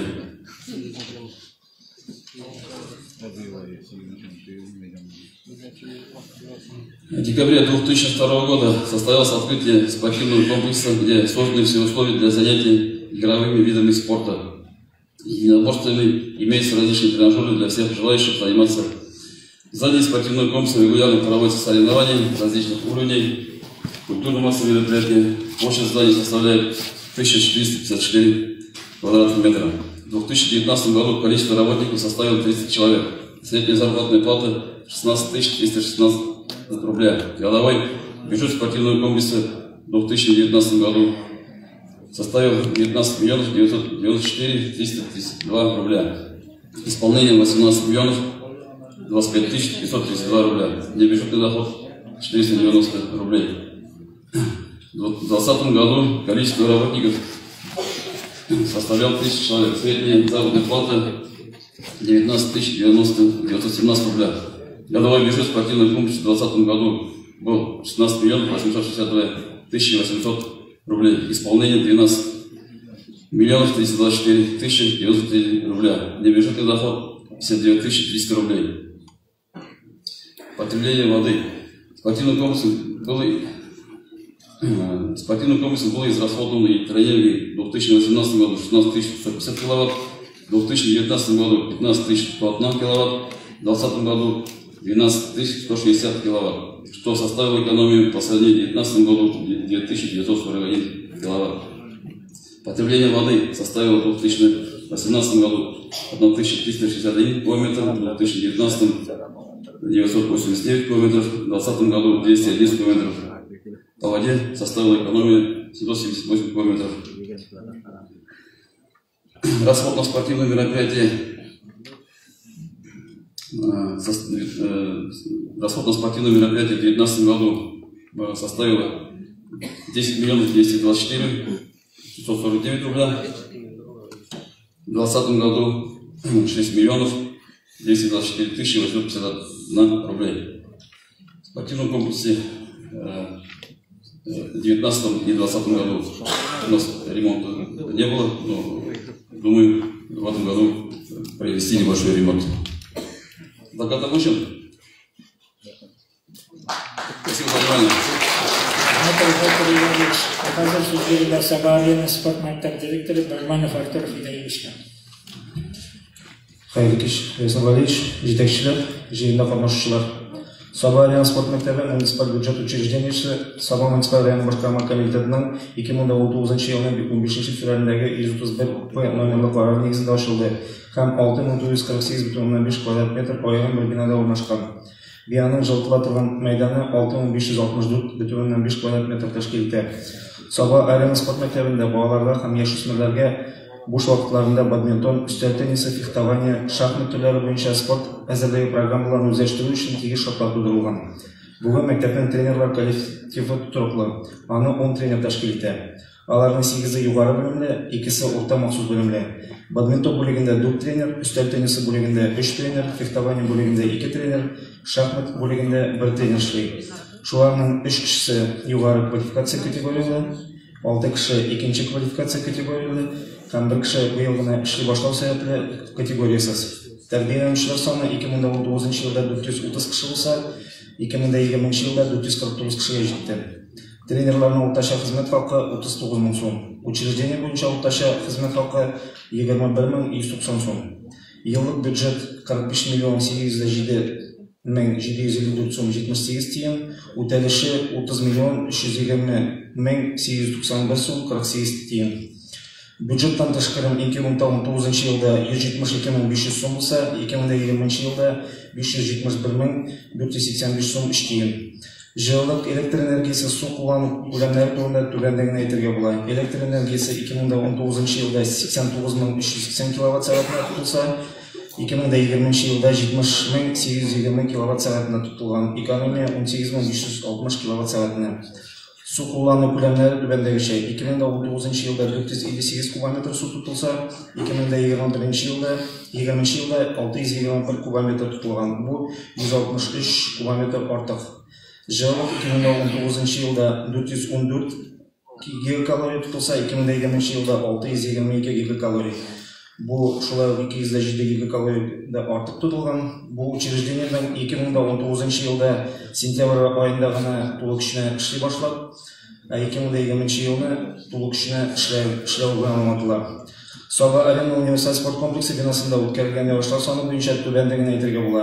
Район дәрәҗәсендәге ярышлар 19 тапкыр үткәрелсә, республика дәрәҗәсендәге ярышлар 8, бөтен Россия дәрәҗәсендәге ярышлар 3 тапкыр үткәрелгән.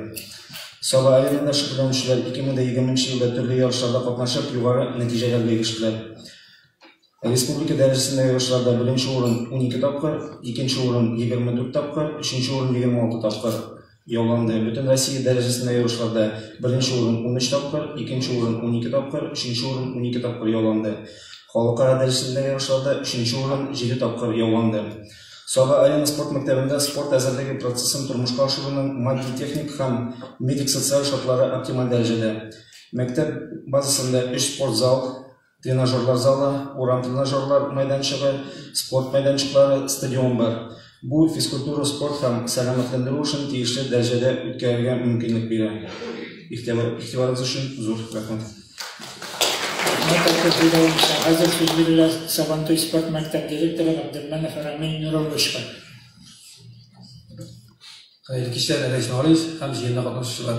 Сабантуй спорт мәктәбе 2004 елдан эшләргә башлап җибәрде. Бүгенге көндә оешмада 47 кеше хезмәт куя. Бездә стендкату, баскетбол, биатлон, ат спорты төрләре эшли һәм анда 231 бала шөгыльләнә. Барлыгы 8 тренер. Эшләрнең уртача хезмәт хакы 2019 елда 19696 сумны, бүгенге көндә 21173 сумны тәшкил итә. Тренерларның уртача хезмәт хакы 2019 елда 28122 сум булса, быел 28793 сум. 2020 елга каралган бюджет 62 миллион 831 мең 260 сум тәшкил итә. Шуның 48 миллион 463 мең 507 сум тотылган. Халыкка түләүле хезмәт күрсәтеп, бюджетка 607 мең 800 сум акча кертелде. Бу тотылышына килгәндә 2019 елда 269 мең 600 киловаттны тәшкил иткән булса, 2020 елда 249 мең киловатт тотылган. Газ тотылышы 2019 елда 135,9 куб метр, 2020 елда 148,8 куб метр тотылды. Ел сайын аты майданчыгында компакт спортинг буенча бөтен Россия ярышлары уздырабыз. Әлеге ярышларда Россиянең төрле шәһәрләреннән 100дән артык спортчы катнаша. Спортчыбыз Батыр Шәзирәгә аерым тукталып үтәсе килә.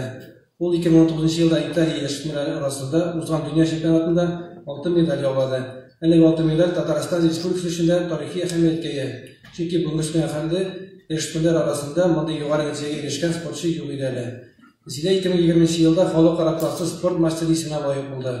Шулай ук стендкату буенча 3 спорт мастеры, 4 мастер кандидат әзерләнде. Россия стендкату буенча 20 командасы составында безнең спорт мәктәбеннән 4 спортчы исәпләнә.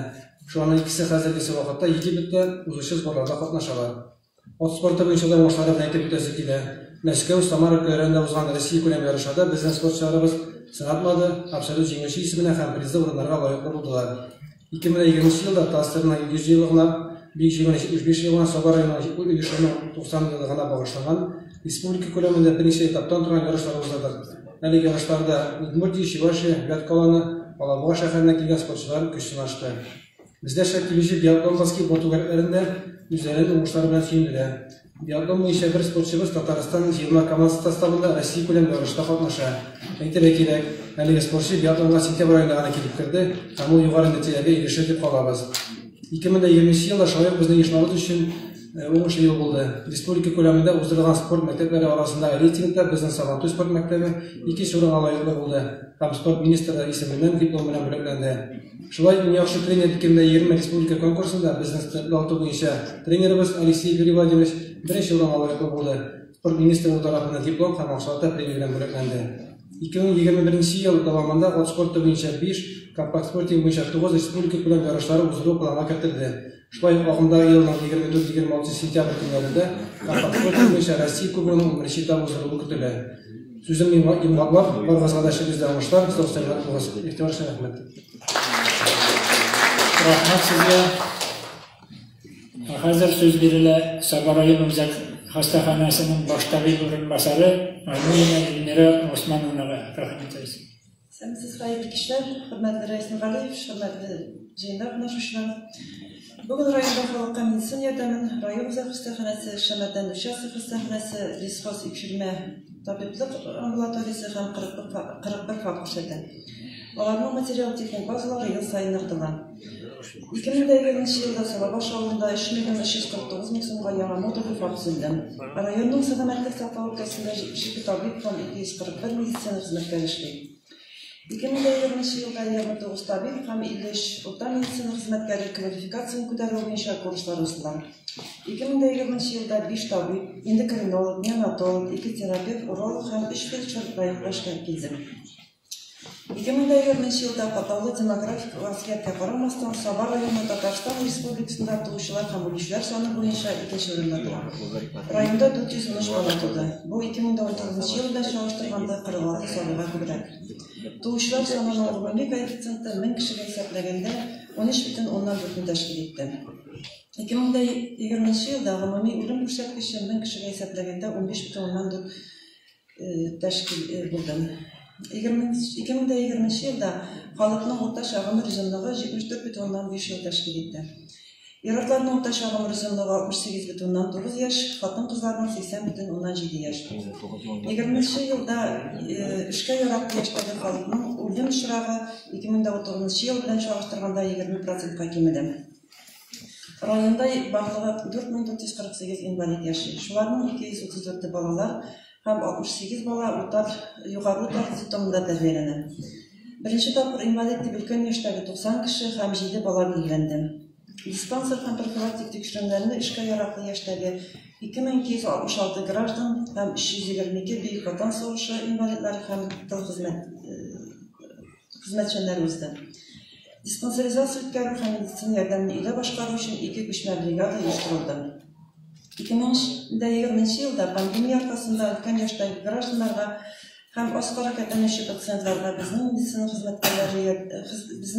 хезмәткәрләре ярдәмендә түләүсез даруларны өйгә китерү оештырылды. Диспансерлаштыру буенча 2619 кеше диспансеризация узды. 314 кеше икенче этапка тикшерүләргә җибәрелде. Өлкән буын региональ проекты буенча район үзәк хастаханәсе һәм Шәмәдән участок хастаханәсендә гериатрик ярдәм күрсәтү өчен 2 гериатрия кабинеты эшли башлады. Бер табиб гериатр ярдәмендә 199 олы яшьтәге кешегә ярдәм күрсәтелде. 2020 елда профилактик флюорография тикшерүләре планының үтәлеше тиешле планның 99,9% тәшкил итте. 7468 томография тикшерүләре ясалды. Сабар районы үзәк хастаханәсендә тәүлек буе 127 койка һәм көндезге 52 койка эшләп килә. Койка көн стационар буенча эш планы 2020 елда 83,3% үтәлде.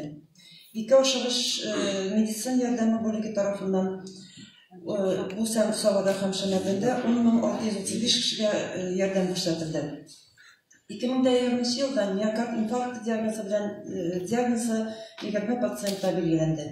13 пациентка тромболизис уздырылды. Аларның 4-се госпитальгә кадәр битакта. 17 кеше республика клиника хастаханәсенә күчерелде. 2020 елда район халкы арасында яман шешнең беренче тапкыр ачыкланган очраклары 102 очракны тәшкил итте. Бу 2019 елга караганда 13 кешегә кимрәк. 5 жыл һәм аннан да күбрәк ел сәптә торучы аурулар өлеше 4,9% артты. Давалау диагностика максатларында мәҗбүри медицина иминияттән 292 миллион 600 мең сум, республика программасы буенча 19 миллион 248 мең, федераль субсидия 11 миллион 152 мең сум тәшкил итте. Медицина җиһазлары алу өчен 6 миллион 999 мең сум күләмендә акча бүлеп бирелде. Шуның 5 миллион 312 мең сум күләмендәгесе визиогастроскоп алу өчен тотылды. Бу аппарат ярдәмендә югары сыйфатлы итеп ашказаны һәм 12 шәкләрне тикшерү мөмкинлеге артты.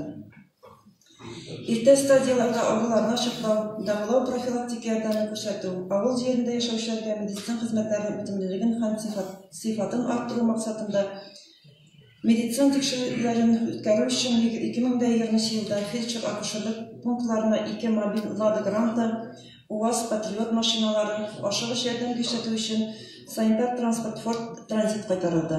Бердәм кардиолог проекты кысаларында 7959 тикшерү уздырылды. Бүгенге көндә проектта 29 аппарат таштырылган. Шуның 26-сы авылларда, фаплардан. Сентябрь-октябрь айларында районның 44 торак пунктында мобиль поликлиника комплексы эшләде. Республика клиник хастаханәсе табиблары 959 кешене кабул иттеләр. Аларга УЗИ лаборатория 2 уздырылды. Аларның карау нәтиҗәләре буенча 105 пациентны госпитализациягә җибәрелде, 11 кешегә хирургик операциялар ясалды, 820 пациентка өстәмә тикшерүләр билгеләнде. Узган ел моңа кадәр күзәтелмәгән коронавирус штаммы COVID-19 пайда булды. 2020 елда район буенча 1793 кешедә авыру билгеләре ачыкланды. Татарстан сәламәтлек саклау министрлыгы боерыгы кысаларында октябрьдә коронавирус белән авыручыларга ярдәм күрсәтү өчен 17 тәүлек буе эшли торган койкага вакытлыча госпиталь җәйдерелде. Татарстан Республикасы сәламәтлек министрлыгы тарафыннан хастаханәнең бу бүлегенә 3 ил буе аппараты 6 кардиомонитор тапшырылды. Пандемия башыннан бирле йогышлы авырулар госпиталендә 135 пациент дәваланды. COVID-19 инфекциясы белән көрәшү өчен спонсорлар ярдәме белән 1 миллион 500 меңлек кирәк-яраклар, маскалар, костюмнар, дезинфекциялар установкасы, кислород концентраторы, пульс оксиметрлар алынды. 2020 елда коронавирус инфекциясыннан 1387 амбулаториядә дәваланды, 406 кеше стационарда дәваланды. Тикшерүләр COVID-19 вирусына хәзерге вакытта республикада 5 лабораториядә үткәрелде. Узган чорда 9815 анализ тикшерүгә җибәрелде һәм үткәрелде. Хастаханәдә ятучылардан тыш, бу чир белән авыручы 201 пациентка ташламалы дарулар тапшырылды. 365 рецепт язылды. Дару препаратларын районның җирле үзидарә органнары автотранспорты белән волонтерлар ярдәмендә пациентларның йортына китерелде. Коронавирус пандемиясы буенча районда вазгыять тотрыклы сакланса да, COVID-19 инфекциясы үзенең барлыгын сиздертеп таралуын дәвам итә. Шуңа күрә бүгенге көндә саклануның бердәнбер ышанычлы юлы булып вакцина ясату санала. Бүгенге көндә вакцина Сабада һәм Шәмәдән хастаханәләрендә ясала. Коллектив белән килгән чиратта Шимбә һәм Ял көннәрендә дә оештыру мөмкинлеге бар. Сезнең һәрберегездә вакцинациягә һәм диспансеризациягә көтеп калабыз. Игътибарыгыз өчен рәхмәт. Хәзер сүз бирелә аграр клубы директоры Мөхәммәтов Закирҗан Миннәмуллович рәхмәт итегез. Хәерле кич, хөрмәтле Рәис Алиевич, зыянда катнашучылар. Сөйләшүмне маркар сүзләр белән башлап җибәрәсе килә. Җәмгыять һәм коллектив шуның тормышында иң мөһим роль уйный. Безнең Саба аграр клубы киләчәккә нәкъ менә җәмгыятькә кирәкле шәхес тәрбияләүдә төп көч куя. Без бүген гади кул хезмәте һөнәрчеләрен түгел, тормышыбызга килеп кергән яңа технологиялар белән эшләтүче белгечләр әзерлибез. Авыл хуҗалыгы предприятиеләре заманча итеп компьютерлаштырылган комбайн тракторларда туллана. Мондый техника белән идарә итү һәм эшләү өчен белемле яшьләр кирәк. Клиентта студентлар 6 юнәлеш буенча белем һәм практик күнекмәләрне ныгыталар. Авыл хуҗалыгын механикалаштыру юнәлеше, авыл хуҗалыгы техникасын һәм җиһазларын эксплуатациялау һәм ремонттау юнәлеше, иктисад һәм бухгалтер исәбе тармаклар буенча, биналар һәм корылмаларны төзү һәм эксплуатациялау, электр белән тәхмин итү тармаклар буенча, двигательләргә, системаларга һәм агрегатларга техник хезмәт күрсәтү һәм ремонт ясау юнәлешләре буенча белем бирелә. Бүгенге көндә Төлектә яшьләребез тракторчы, машинист, автомеханик, машинайы тотаныклыгын алу, шоферларга категорияларын күтәрү өчен төлөүле курслар бар. Күлет студентлары дәүләт автоном һөнәри белем бирү учреждениеләре арасында булып узган мото ярышларында катнашып, республика буенча 2нче урынны алдылар.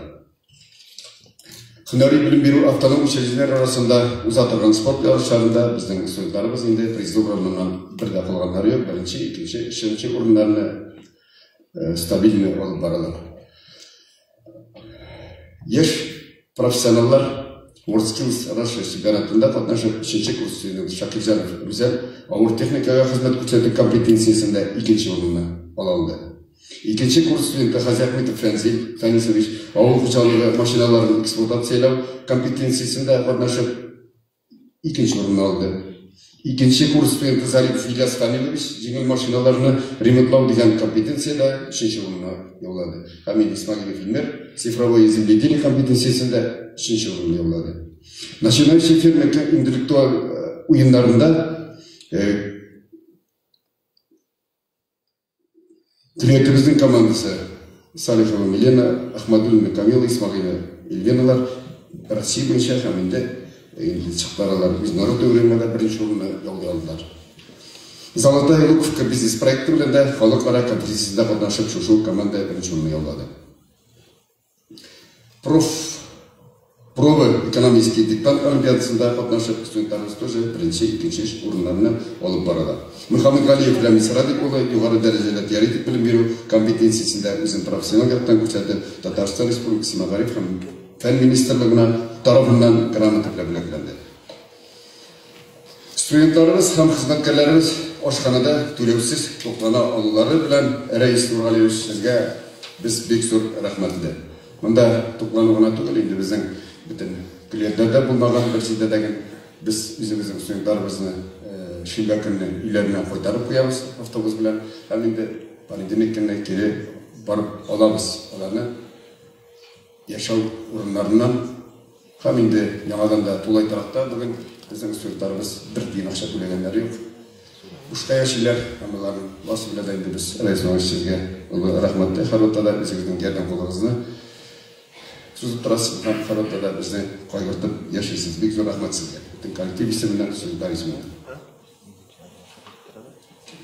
Шулай ук безнең мин рәхмәтемне әйтеп бетермим, чөнки бу кеше күңелдән әйтелә.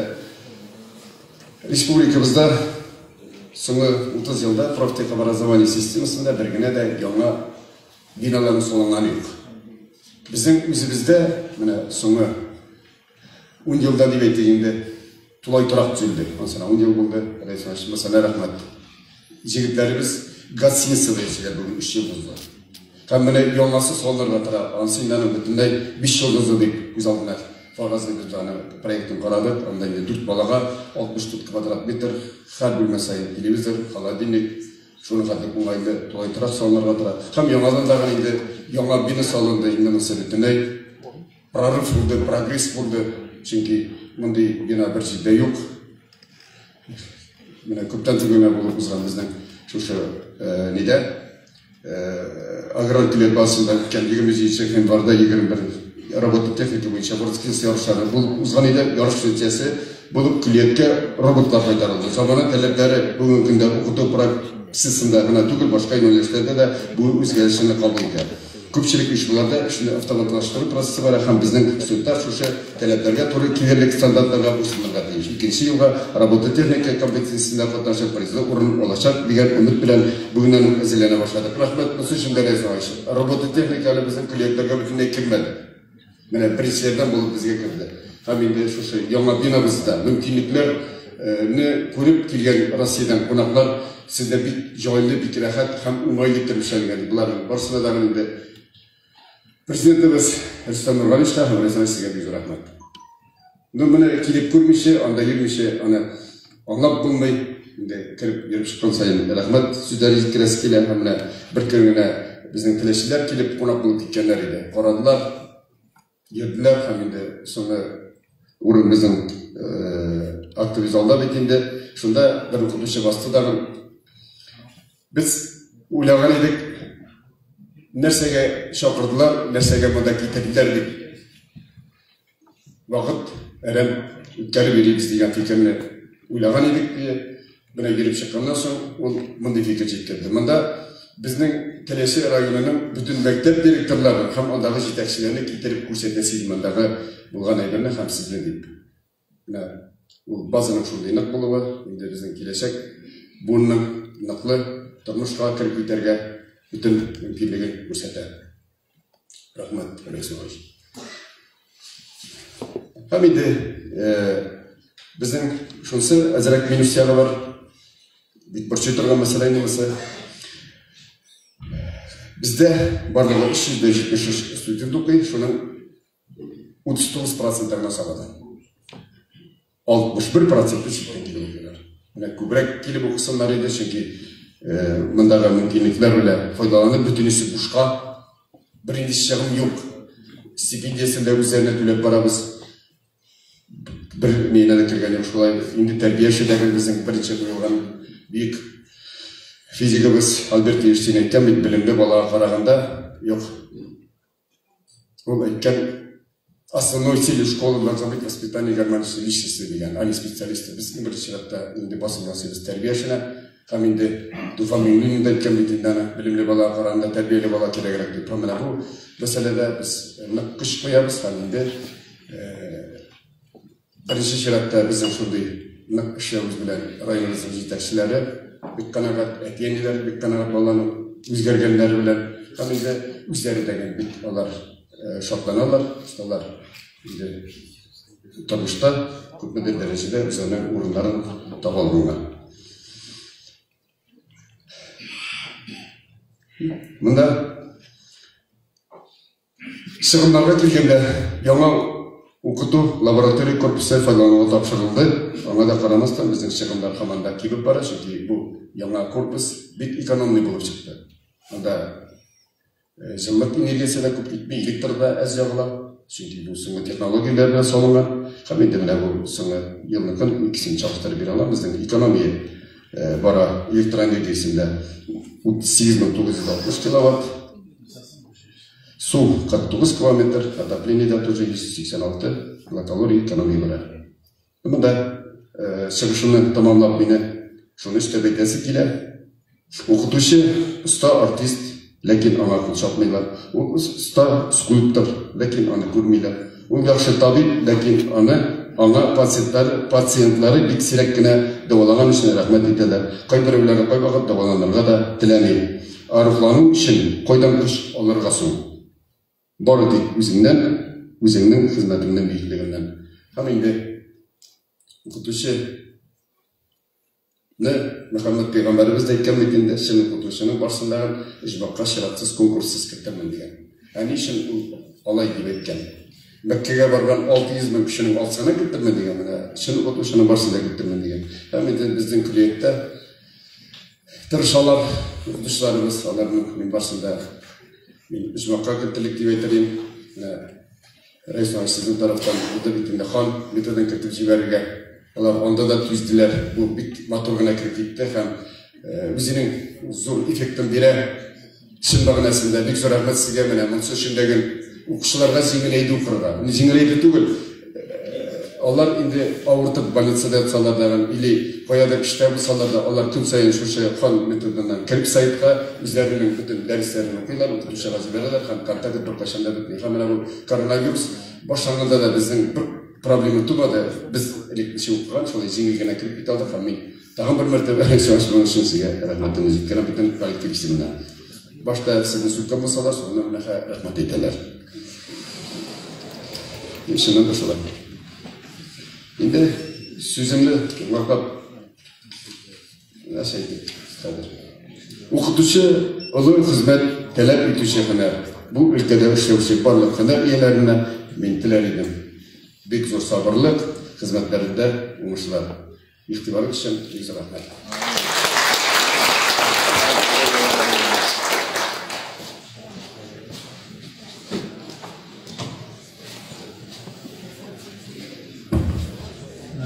Zakirjan Minnamovic başta aptırap kalganı, minler seçilerini bik matır, bik kurkanını silem tili ustalığı var.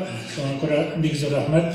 Barşa silergen kişilerge, spesyalistlerge, direktörlerge, jitekçilerge hazır kuşağımız 7. gün tertibine Sabah şehircilerinin 20. yılda başkargan işlerini açıktı. Hem 21. yılda koyulgan borçlar turunda.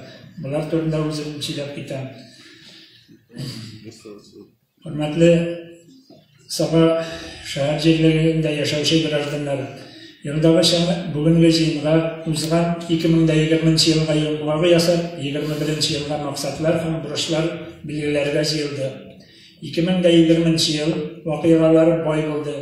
Bilgeni işe Büyük Vatan Savaşı'nda jyğınının 75 yıllıgın bilgiler öttek Sabah rayonuna yaşuğa 90 yıl, Tassarı yaşuğa 100 yıl tuldu. Ama koronavirüs degan afat arkasında biz bu bayramlarni zo'rlab uyushtıra olmadik. Xalqning belgili bir ulushini charalar da qatnashishga to'g'ri keldi. Sentyabr oyida o'tkazilgan Tatariston Respublikasi prezidentining ham yerli o'zidagi deputatlarning saylovi va shulay o'zinchalikli shartlarda o'tdi. Tovush beruv bir necha kun davomida o'tkazildi.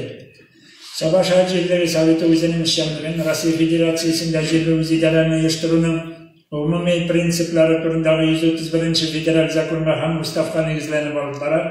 Bizning tub burilish shu yerlikdagi xalq bilan ishlash, shunga ko'ra xalq yashashi uchun konkurs shartlarini har doim kontrolda tutib, ular bilan aralashuv bizning kunuzak masalalarimizning birisi bo'lib turadi. Shahirchilarga o'zlarining turli formadagi hamishtalikdagi so'rovlari bilan 2321 kishi murojaat etdi.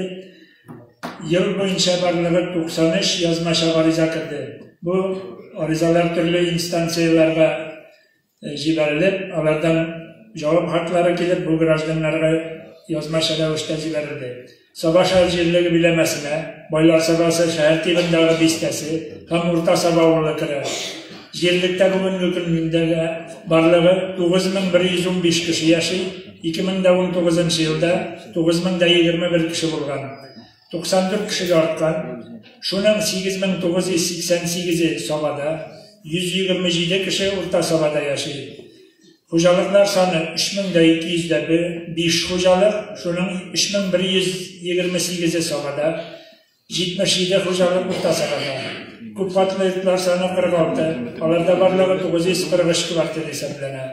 Demografiya ko'rinishini kelganda tug'ishlar soni 20 yilda 115 bo'ldi, 19 yilda 106 bola dunyoga o'z solgan bo'lgan. 9 bolaga ko'proq tug'anlar. O'lishlar ko'rsatkichida o'zgan yil bilan solishtirganda kemu kuzatiladi. 19 yilda 75 kishi boqiylikqa ko'chgan bo'lsa, 20 yilda 69. Shuning 68 Sabahdan, birsi o'rta Sabahda. Tag'alimizning bari shunday shikdan olib qaytib yerlardan ishma etib 72 kishi bo'ldi. Shirog'i tilkalgan bularga analiz yasab qarasak, 60 dan o'zgan kishi 60 kishi vafot bo'lgan, 60 ga qadar yoshga qadargi kishilar 12 kishi vafot bo'lgan. Shular orasidan 40 yil ortib vafot bo'lgan, 32 xotin qizimiz boqiylikqa ko'chgan. Shuning ishisi shikdan olib qaytib yerlandi. Bu Sabah yerligida tug'an kishilar o'zining vasiyatlari bo'yicha. Yangi oila tuzuvchilar soni bu yil o'zgan yilga qaraganda ozroq tirkilgan. Yerlikda 20 yilda 40 par yozilishgan, 19 yilda 42 par bo'lgan. 2 parga ayrilishuvchi oilalar soni 28, 19 yilda 31 par bo'lgan. 3 parga keyinroq ayrilganlar. Bu yaxshi ko'rinishgan. Sabah shahar bo'yicha yil davomida Bistagi 104 kishi yasharga ko'chgan, 68 kishi boshqa shaharlarga ko'chib ketgan. Sabah shahar bilamasida barlig'i 2613 pensioner yashaydi. Shuning 2057 si portloq bo'yicha pensiyalashilar, 237'si invalidlik boyunca, 267'si sotsial pensiya aluşular. Pensiyanın ortacha aylık ko'lami 13.588 so'mda 43 tiyinni tashkil etadi. Bizning bilamada statsionar telefondan barliq xo'jaliklarning 56,6%, kabelli internetdan 66,5%, kabelli televideniyadan 67,7% foydalanadi. Bistada o'rnashgan 88 savdo nuqtasining 76'sida elektron to'lov apparatlari o'rnashtirilgan, bu 86,4%ni tashkil etadi. Boylar sabasi bistasida barlig'i 229 ko'p bolali oila hisoblanadi. O'zgan yil bu son 186 bo'lgan 43 oilaga ortgan. Yerlikda 4 xizmat veterani, 15 tug'ishda qatnashuvchilarning to'liq qolgan turmush yurtdoshlari yashaydi. Yolg'izgina yashovchi 327 pensioner hisoblanadi. Shularga 4 sotsial xizmatkor yordam etadi. 21-yilning 1-yanvarida olingan ma'lumotlar bo'yicha boylar sabasi listasi bo'yicha 61 gektardan ortiq maydonni bilagan yer kisharlagan o'z ishini olgan 162 kelishuv tuzilgan. 20-yilda arenda uchun to'lovlar summasi 1.581.000 so'mni tashkil etdi. 268 gektar maydonda 34 yer uchastagi 3.041.000 so'mga xo'jalarni o'z milkiga etib rasmiylashtirildi. Shuning ichidan 7 yer uchastagi 2.541.000 so'm va ochiq auksion ashat topshirildi. Ko'p bolali oilalarga bo'shliq yer uchastigi bo'lib beruv turida Rossiya prezidenti tomonidan zakon qabul etilgandan so'ng haligi kategoriyaga kiruvchi 340 oila Shamardanga chiqarilgan yoqda borliqqa kelgan 7 yangi o'ramdan yer kisharliklari oldi. 20-yilda bunday yer kisharliklarni barlig'i 48 oilaga bo'ldi. 19-yilda 34 oilaga berilgan edi. Hukumat tomonidan bolalab qaytuvchi onalarga berilayotgan ona kapitali sertifikatini 20-yilda lista bo'yicha 114 kishi ega bo'lgan. Shuning 45i birinchi bola tug'ish berilgan. Buning summasi hozirgi kunda 466.617 so'm. Bu listadagi shosha 45 onaga 20.997.769 so'm 19-yilda bu so'm 450.000 so'm tashkil etgan. Yanari 66 onaga hali 20-yilning 1-yanvaridan Rossiya prezidenti ukazi negizida bu ikkinchi ham 3-chi bolalarga berila boshlagan summa bu 616.000 so'm. 20-yilning 1-yanvaridan bu 66 onaga berildi. Yerlikning budjet kirimi 20-yilda o'zimizning yerlikda bo'lgan uyushmalardan ham shaxsiy ishmakarlardan 30.519.000 so'mni tashkil etdi. Shuning ichidan fizik zotlar kirimidan 20.214.000 so'm, milk solimi 2.896.000, yer solimi 13.262.000 so'mlik kirim olindi. Yerlikning budjeti birinchi shirat organizatsiyalarning tuturuqli ishlavidan ham vaqtida solimlarni ko'chirib boruvlaridan turadi. 20-yilda eng ko'p nalogni Sabagaz idorasidan 13.826.000 so'm kirgan, shuning 10% $1.383.000, rayon o'zak shifoxonasidan 14.786.000, 10% $1.478.000, Tataftador jamiyati 8.686.000, 10% 869.000 ham ko'pgina organizatsiyalar rahmatlarga yil oxirida yerlikdagi organizatsiyalarning 792.000 so'mdan ortiqroq burchlari qoldi. Xo'jaliklardan yili bitmagan yer solimi bo'yicha grajdanlardan 237.000, milk solimi bo'yicha 186.000 so'm burchlari bor. Bizning yerlikning budjet tutilishining eng zo'r ulushini благоустройство uchun tutilgan sig'imlar tashkil etadi. Ular o'z ishini uramlarni qarab turib 52 million so'mdan ortiq yo'l belgilari o'rnashtiruv, razmetkalar sizuv, uram yo'llarini tiziklantiruv, ularni shishtattirib, trotuarlar soluv ham boshqa ishlarni oladi. Yerlikda o'rnashgan uchrashuvlarni 20 yılda işlemleriyle tanışıp gittik. Pромышленность предприятиелері 846 milyon so'mlik ish boshqarganlar. 19 yılda haligi ko'rsatkich 924 milyon so'm tashkil etgan. Bu ülkede ishlovchilar soni 20 yılda 259 kishi bo'lgan, 19 yılda 274 kishi hisoblangan. Tuzilish ülkesinde ishlovchilar 1 milyard 187 milyon so'mlik ish boshqarganlar, 19 yılda 957 milyon so'mlik bo'lgan. İşçiler sonu 228 kişi, ortaşa hizmet hakkı 36.399 so'm. Saudiya ülkesinde hizmet koyuşular 222 milyon so'mlik ish boshqarganlar, ortaşa hizmet hakkı 20.143 so'm. Hizmet ko'rsatuvchi предприятиелер 905 milyon so'mlik ish boshqarganlar, haligi ülkede 462 kishi ishlaydi, ortaşa hizmet hakkı 21.947 so'm. Barliq предприятиелер birga 3 milyard 161 milyon so'mlik ish boshqarganlar. Qaysi bir предприятиелерге to'liq analiz yasab o'tasi keladi. Bizning o'tgan yil bilan chegaralash bilan ishlagan Soba sut kombinati o'zgan yilga ko'rsatkichlaridan chegalanib ishladi. 19 yilda 177 milyon so'mlik ish boshqargan bo'lsalar, 20 yilda haligi ko'rsatkich 67 milyon so'mlik bo'ladi. To'liq quvvatini ishlay olmaganlikdan 56 kishidan 40 ishchigina qolgan, xizmat haqida kelmagan. Bu yil kombinatni to'liq quvvatini ishlatib jibarish maqsad etib qo'yildi. O'rta Soba sug'im sexi Umrzoya 20 yilda 365 milyon so'mlik ish boshqargan. Bu 19 yilda 276 milyon so'mlik ish boshqarilgan. Hozirgi kunda sexda 22 kishi ishlaydi. 19 yılda 15 kishi ishlagan. O'rtacha xizmat haqi 26.311 so'mni tashkil etadi. Shunday qo'ymoq kooperativi ish ko'lamini 19 yil bilan solishtirganda orttiruvga erishdi. 19 yilda 20 milyon so'mlik, 20 yilda 43 milyon so'mlik yetishtirgan. 13 kishi ishlaydi. Soba inkubator qishchilik stansiyasi ham Fazlin Ramil Nurullovich Kristian fermer xo'jaligining ish ko'lami 19 yilda 20 milyon, 20 yilda 30 milyon so'mlik bo'lgan. O'rtacha xizmat haqi 18.150 so'mlik. Hamanda kengayib, yangi sexlar achish, ustama ish o'rinlari bildirib, umuman yerlarimizda xalq uchun o'ng'ayli shartlar tug'dirish ustida ishlovchi shaxsiy ishmakarlarimiz turida baratik maqtov so'zlarini aytib o'tasi keladi.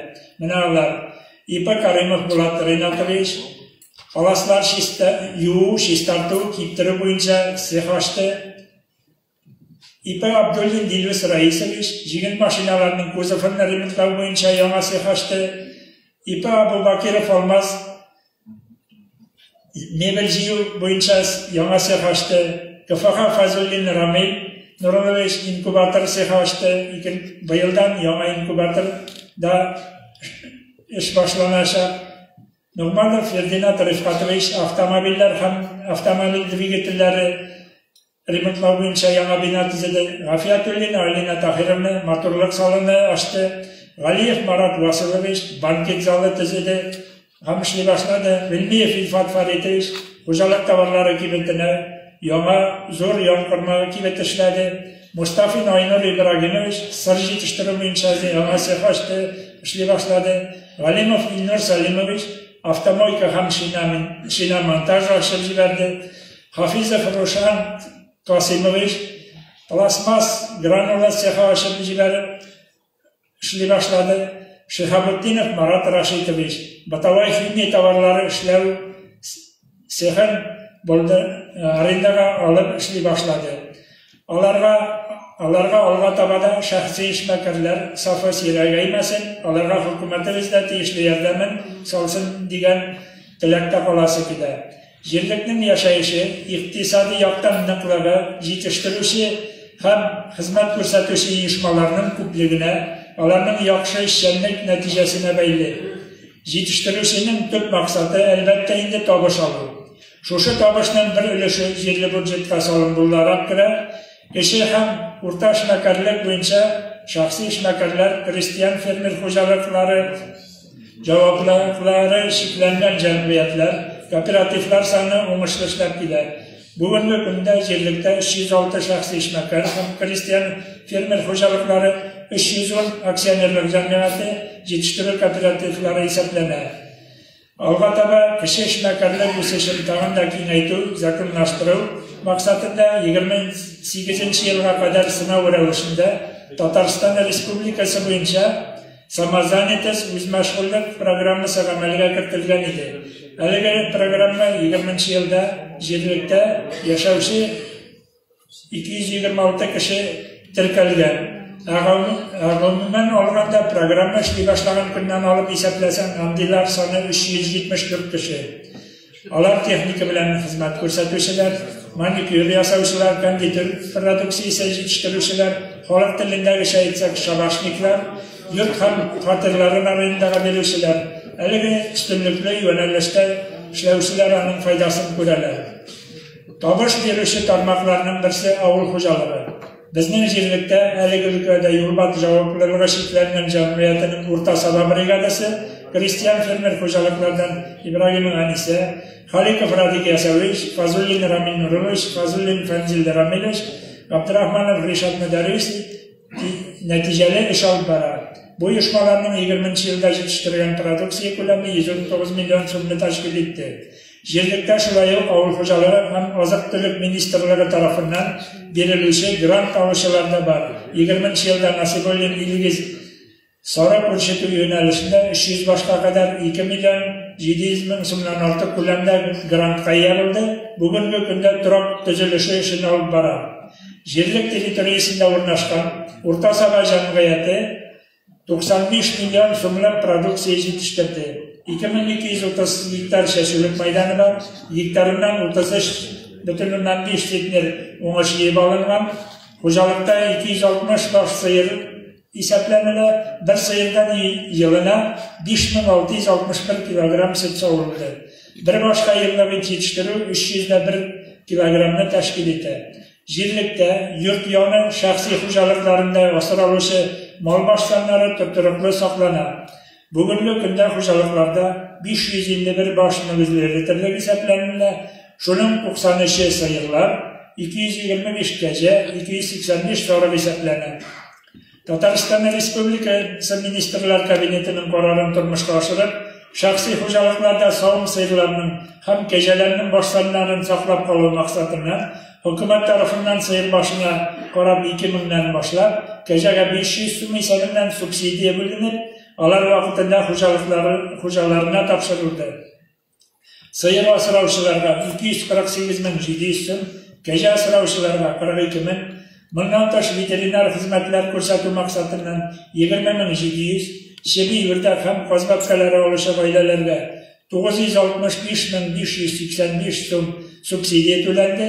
Барлык сумма 1,276,985 сум. Шәхси ярдәмче хуҗалыклар тотучылар заман белән бергә атлый.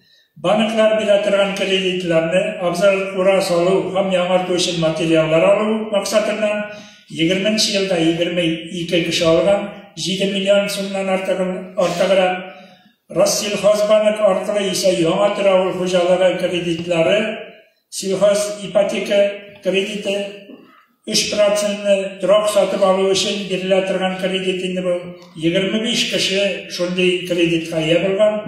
Суммасы 51 миллион сумлык. Сельхоз потреб кредиты ремонт өчен 5% кредитны 5 кеше алган 1,217 мең сумлык. Байлар сабасы листәсендә сөт җыю эшенә ихтияҗ түбән. Урта Саба авылында 20 елда 43 баш сыердан 866 центнер сөт җыелды, 19 елда 965 центнер иде. Әлеге эшне шәхси эшмәкәр Зиннәтов Рифат алып бара. Тапшырылган сөт өчен вакытында хисап ясала. Саба шәһәрлеге биләмәсендә урамнарда 20 елда барлыгы 889 светильник янды. 1,946 мең сумлык кулланылган. Узган ел белән чагыштырганда 196 меңгә күбрәк. Бер светильникка 2189 сум тәркилә, 19 елда 1969 сум булган. Йортларыбызда һәр даим су булып торганын, şu bunkerlarına vakitinde şiş tartıp tırganların barımız da yarata. Lakin mene şuşu hizmetler için vakitinde tülerge de unutmasa idi. Durak kommunal hocalarına sulham şub için şahsi hocalıklarının 2020 yıl ahırına 2.442.000 so'm jatajiyle bitmegen. Tülevlerini elektron hizmetler aşağı başkarıcılar hocalıklarının 62%'den artığını teşkil etti. Savda hizmeti ko'rsatuv bo'yicha xalqqa 82 shaxsiy ishmakar ham rayon qo'llanuvchilar jamiyati kibitlari xizmat ko'rsatadi. Shunday pochta bo'ligi, 3 bank, 1 banitsa, 2 brigada taksi, yong'in söndürүү bo'liklari, veterinariya birlashmasi, rayon harbiy komissariyati umumlashtirdi. Rayondagi administrativ komissiya tomonidan благоустройство bo'yicha shahar yerligi tomonidan qabul etilgan qoidalarni o'tamagan ham buzgan uchun barlig'i 34 administrativ ish qo'zg'atilib, shuning o'tkazishina kesatuv yasaldi. Birsina 3.500 so'm ishtirok to'lattirildi. Shular tegishli o'rinda ko'rsatma taqtalar bildiruvlar reklama o'rnashtirilgan uchun bir kishiga o'ramda, tegishli o'rinda sotgan uchun bir kishiga kesatuv yasaldi. Shular biz yerli o'zidara organlari tomonidan 14 birkatma tizilib, 2 kishiga 4.000 so'm ko'lamida ishtirok to'latildi. 12'sine kesatuv yasalib, ochiqlangan yetishsizliklarni bitirilgan qo'shildi. Yerlik bo'yicha 48 eski yurt hisoblanadi. 20-yilda shuning 12'si so'tildi, 7'si o'rta savada, 5'si savada, 22'si tuzuklantirildi. Tag'in 6 yurtni komissiya bilan borib qaragandan so'ng tegishli ko'rsatma chiqariladi. 5 yurtning xo'jasina tuzuklantiruv turida ko'rsatma berildi. Birisi arestda bo'lib chiqdi, 2 yurt yoz kuni so'tilashi.